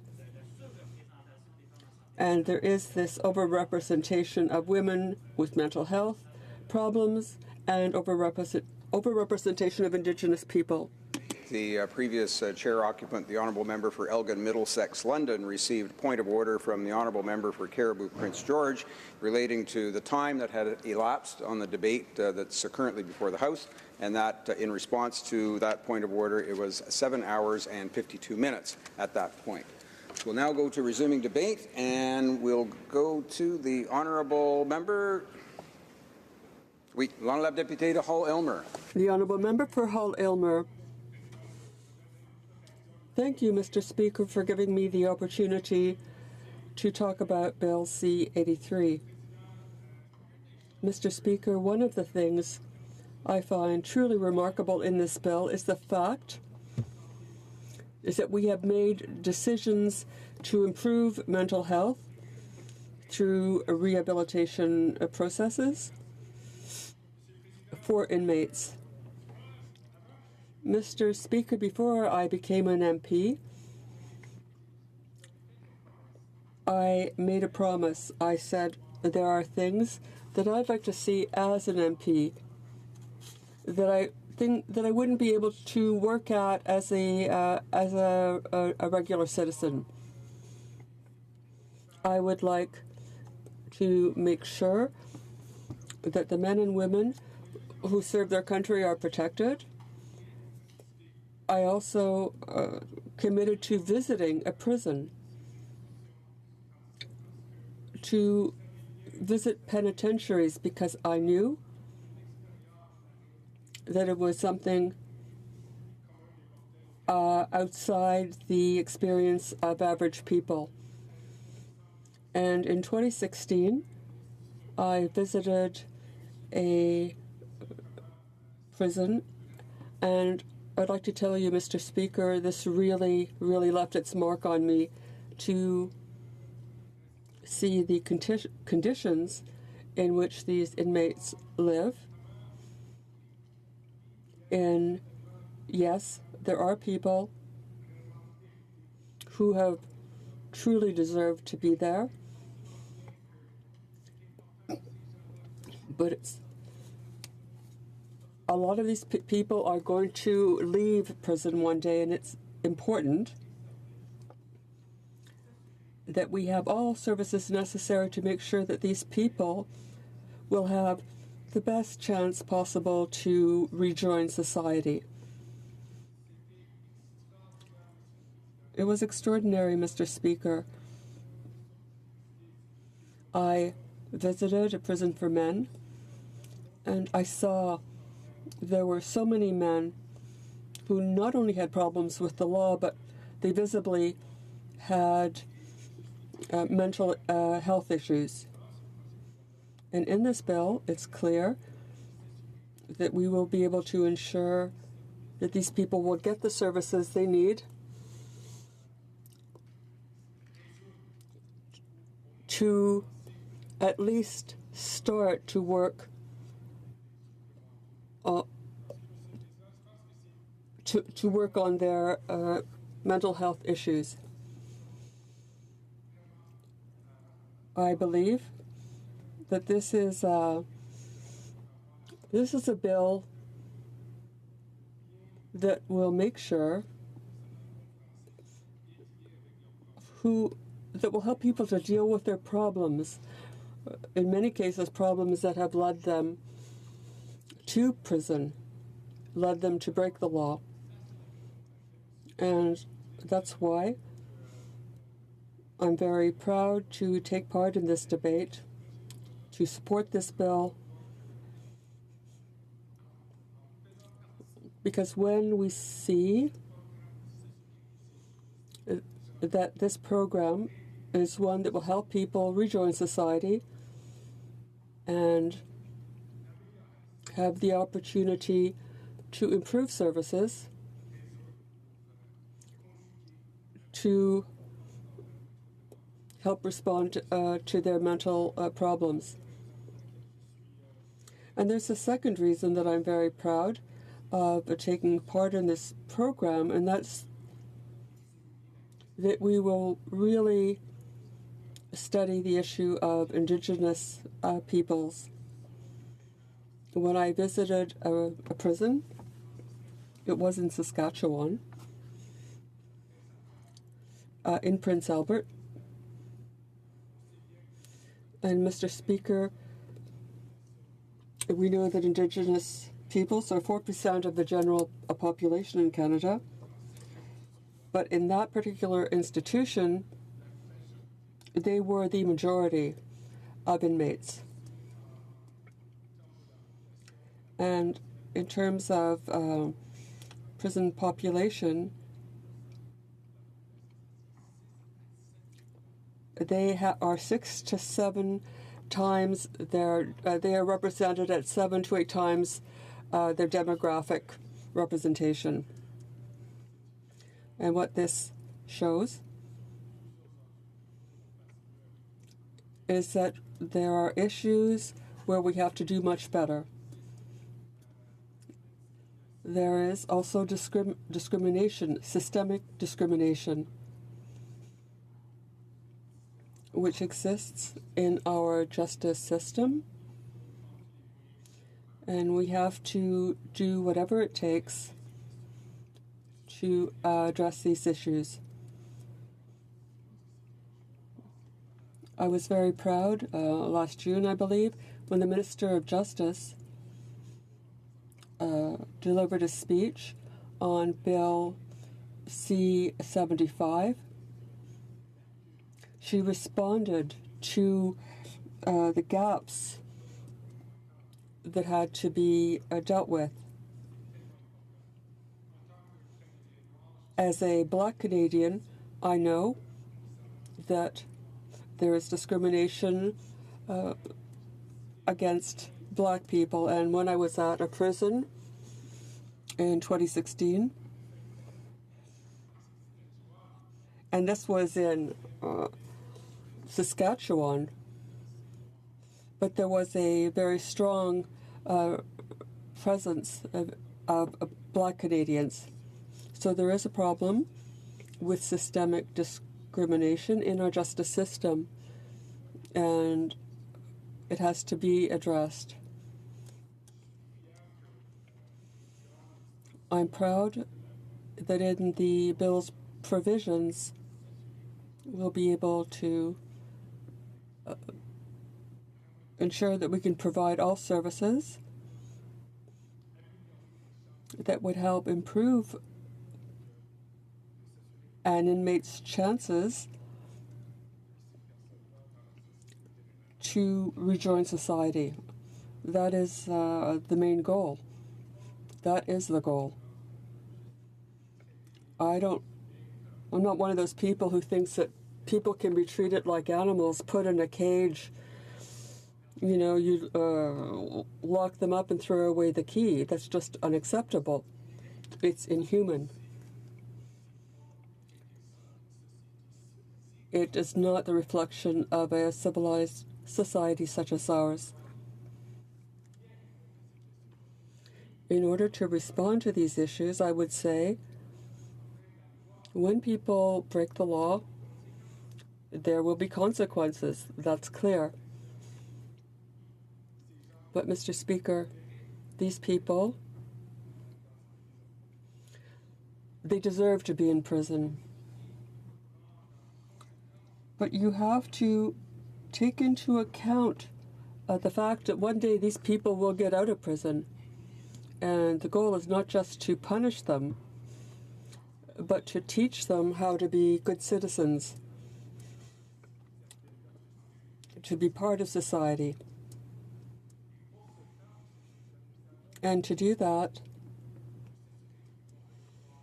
we have to make sure that they get all these services necessary to make sure that they'll be able to readjust as well as possible and become part of society. And I would encourage all my colleagues who haven't already done so to do what I have done and visit a prison, visit a penitentiary. It will change your way of thinking. And you will change your focus perhaps and realize that these people will learn their lesson. The lesson is that you have to obey the law and respect the standards of civil society, and that if they don't do so, there will be consequences. But at the end of the day, we want to make sure that these people can rejoin society. So we want to ensure services that help these people deal with mental health issues. Thank you, Mr. Speaker. Honourable Member for Durham. Thank you very much, Mr. Speaker. I'd like to thank my friend, the Honourable MP from Hull Elmer, for his remarks. I think, all sides in politics can sometimes resort to easy sort of catchphrases to sort of summarize the views of their contemporaries. And when I hear, locking up people in cages and things like that, I don't think it describes some of the valid concerns about this bill, mainly because part of our criminal process, as covered in Section 718 of the Criminal Code and Principles of Sentencing, means that protection of the public, separation of a dangerous offender from the public has to be part of the discussion. Once we've incarcerated someone for a serious crime, particularly ones with violent tendencies, we also have to consider the safety and wellness of our correctional service officers, uniformed service people that go through tremendous stress in that job. So when it comes to a bill that has not properly consulted those correctional service officers, they're not putting people in cages, Mr. Speaker. They are detaining people, protecting the public as part of our criminal justice system. As important as rehabilitation, one of the principles of sentencing is, equally as important is separation of the offender. That's a principle in the criminal code as well, to protect the public from dangerous offenders. So will that member commit, as part of this bill, to speak more with correctional service members to hear their concerns about a top-down approach when it comes to solitary confinement or procedures within the penal system? Deputy de Hull-Aylmer. The Honourable Member for Hull-Aylmer. I'd like to thank my colleague from Durham for his comments and his question. I appreciate his reasonable tone in his question, so I thank my honourable colleague. And I don't want him to caricature my comments when I talk about people being shut up in their cells. What I said was there would be consequences and that we had to protect society and also the people in those penitentiaries. Yes, there are consequences for our actions. Nevertheless, aside from people who are considered people who will never be able to join society again, not counting those people, we have to talk about the people, the inmates who will get out of prison one day, who will be released. And I think it is incumbent on us to make sure that these people will have what it takes to rejoin society. And that's why I'm very proud that they will get the services necessary, especially those that will help them resolve mental issues that they may have suffered from their whole lives, or that they perhaps developed in prison. But we have to respond to those needs because they will be among us again. And we all, and I'm sure that my colleague from Durham and all our colleagues, we want these people to be prepared, to have the skills necessary to rejoin society, to become good citizens. Thank you, Mr. Speaker. And the honourable member for St. Albert Edmonton, I will let him know that there are only about 7 minutes remaining in the time for government orders for this afternoon, but he'll have the remaining time, of course, when the House next gets back to debate on the question. The honourable member for St. Albert Edmonton. Well, thank you, Mr. Speaker. I rise to speak on Bill C-83, an act to amend the Corrections and Conditional Release Act. While there are some measures in this bill that are positives, on the whole, I cannot support Bill C-83. I cannot support Bill C-83 because important aspects of this bill, significant aspects of this bill, put criminals ahead of public safety, put criminals ahead of our correctional officers and employees in correctional institutions, folks who work in some of the most difficult and dangerous work environments in Canada. Indeed, Mr. Speaker, one could say that Bill C-83 is part of a liberal theme to put criminals first. Mr. Speaker, perhaps the biggest problem that I have with Bill C-83 is the fact that it eliminates, right across the board, in all circumstances, both administrative and disciplinary segregation. Mr. Speaker, under Section 31 of the Corrections and Conditional Release Act, segregation is a last resort. The institutional head may only order that an inmate be segregated when they have reasonable grounds of one of three criteria. One, that the inmate poses a security risk to the institution or an individual at that institution. Secondly, where segregation is necessary, again, as a last resort to protect the integrity of an investigation.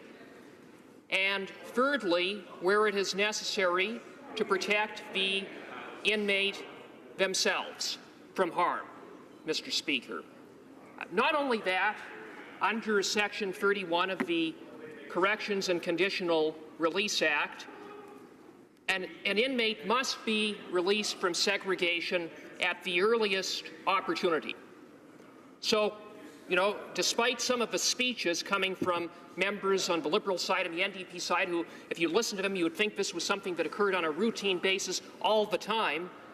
In fact, when it comes to segregation, the criteria is high, the standard is high, and very few inmates are subjected to it.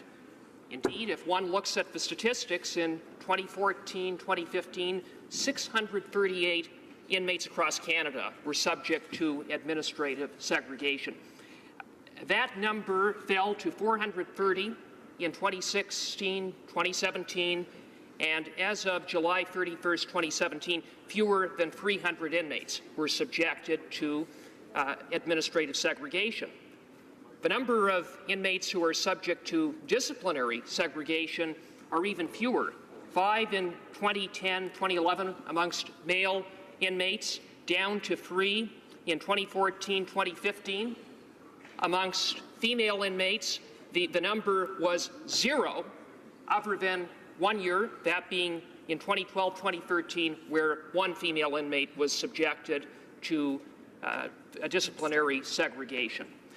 Now, while the standard is high, and while it is only used in the rarest circumstances, make no mistake about it, segregation is an important tool in order to be able to deal with, in some cases, the most dangerous and violent offenders in our institutions. Don't take my word for it, Mr. Speaker.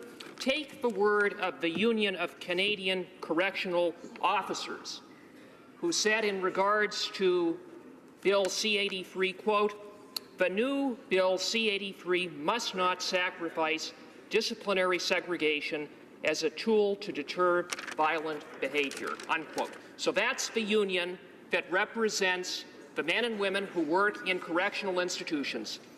Instead of listening to them, the government ignored them. The government totally disregarded them. But the government says, well, we have no choice. We have no choice because the courts made us do it. Well, Mr. Speaker, balderdash that the courts made this government do it. Balderdash. There are two court decisions. The parliamentary secretary said the Supreme Court of Canada made the government do it. Well, he had to stand up in his place and admit there was no Supreme Court of Canada decision. But neither lower court decision contemplates the elimination of segregation in all circumstances, nor does the 1996 Arbor Commission, nor do the UN Mandela rules, Mr. Speaker. It seems the only people who want to eliminate it in all circumstances are this government at the expense of the safety and security of correctional officers and at the expense of the safety and security of inmates. This government should be ashamed.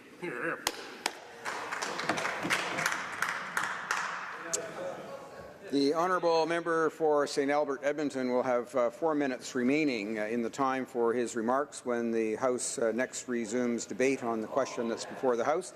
I see the honourable Government House Leader perhaps rising on a point of order. The honourable Government House Leader.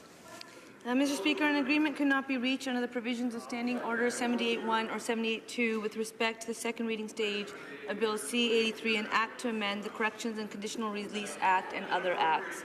Under the provisions of Standing Order 78.3, I give notice that the Minister of the Crown will propose at the next sitting a motion to allot a specific number of days or hours for the consideration and disposal of proceedings at the said stage. Thank you, Mr. Speaker. Sure, the House appreciates the notice that's provided by the Honourable Government House Leader. It being 1:30 p.m., the House will now proceed to the consideration of private members' business as listed on today's order paper. Orders of the day. Private members' business, consideration at report stage of Bill C-281, National Local Food Day Act, standing in the name of Mr. Stetsky. There being no motions at report stage, the House will now proceed without debate to the putting of the question on the motion to concur in the bill at report stage. Mr. Stetsky, seconded by Ms. Boutin-Sweet, moves that Bill C-281, an act to establish a National Local Food Day, be concurred in at report stage. Is it the pleasure of the House to adopt the motion? Yes. All those in favour of the motion will please say yea. Yay. All those opposed will please say nay. Nay. In my opinion, the yeas have it. Pursuant to Standing Order 98, the recorded division stands deferred until Wednesday, October 24th, 2018, immediately before the time provided for private members' business. Et maintenant, comme il est 13h... As it is 1:37, the House will adjourn until next Monday at 11 a.m. pursuant to the relevant standing order.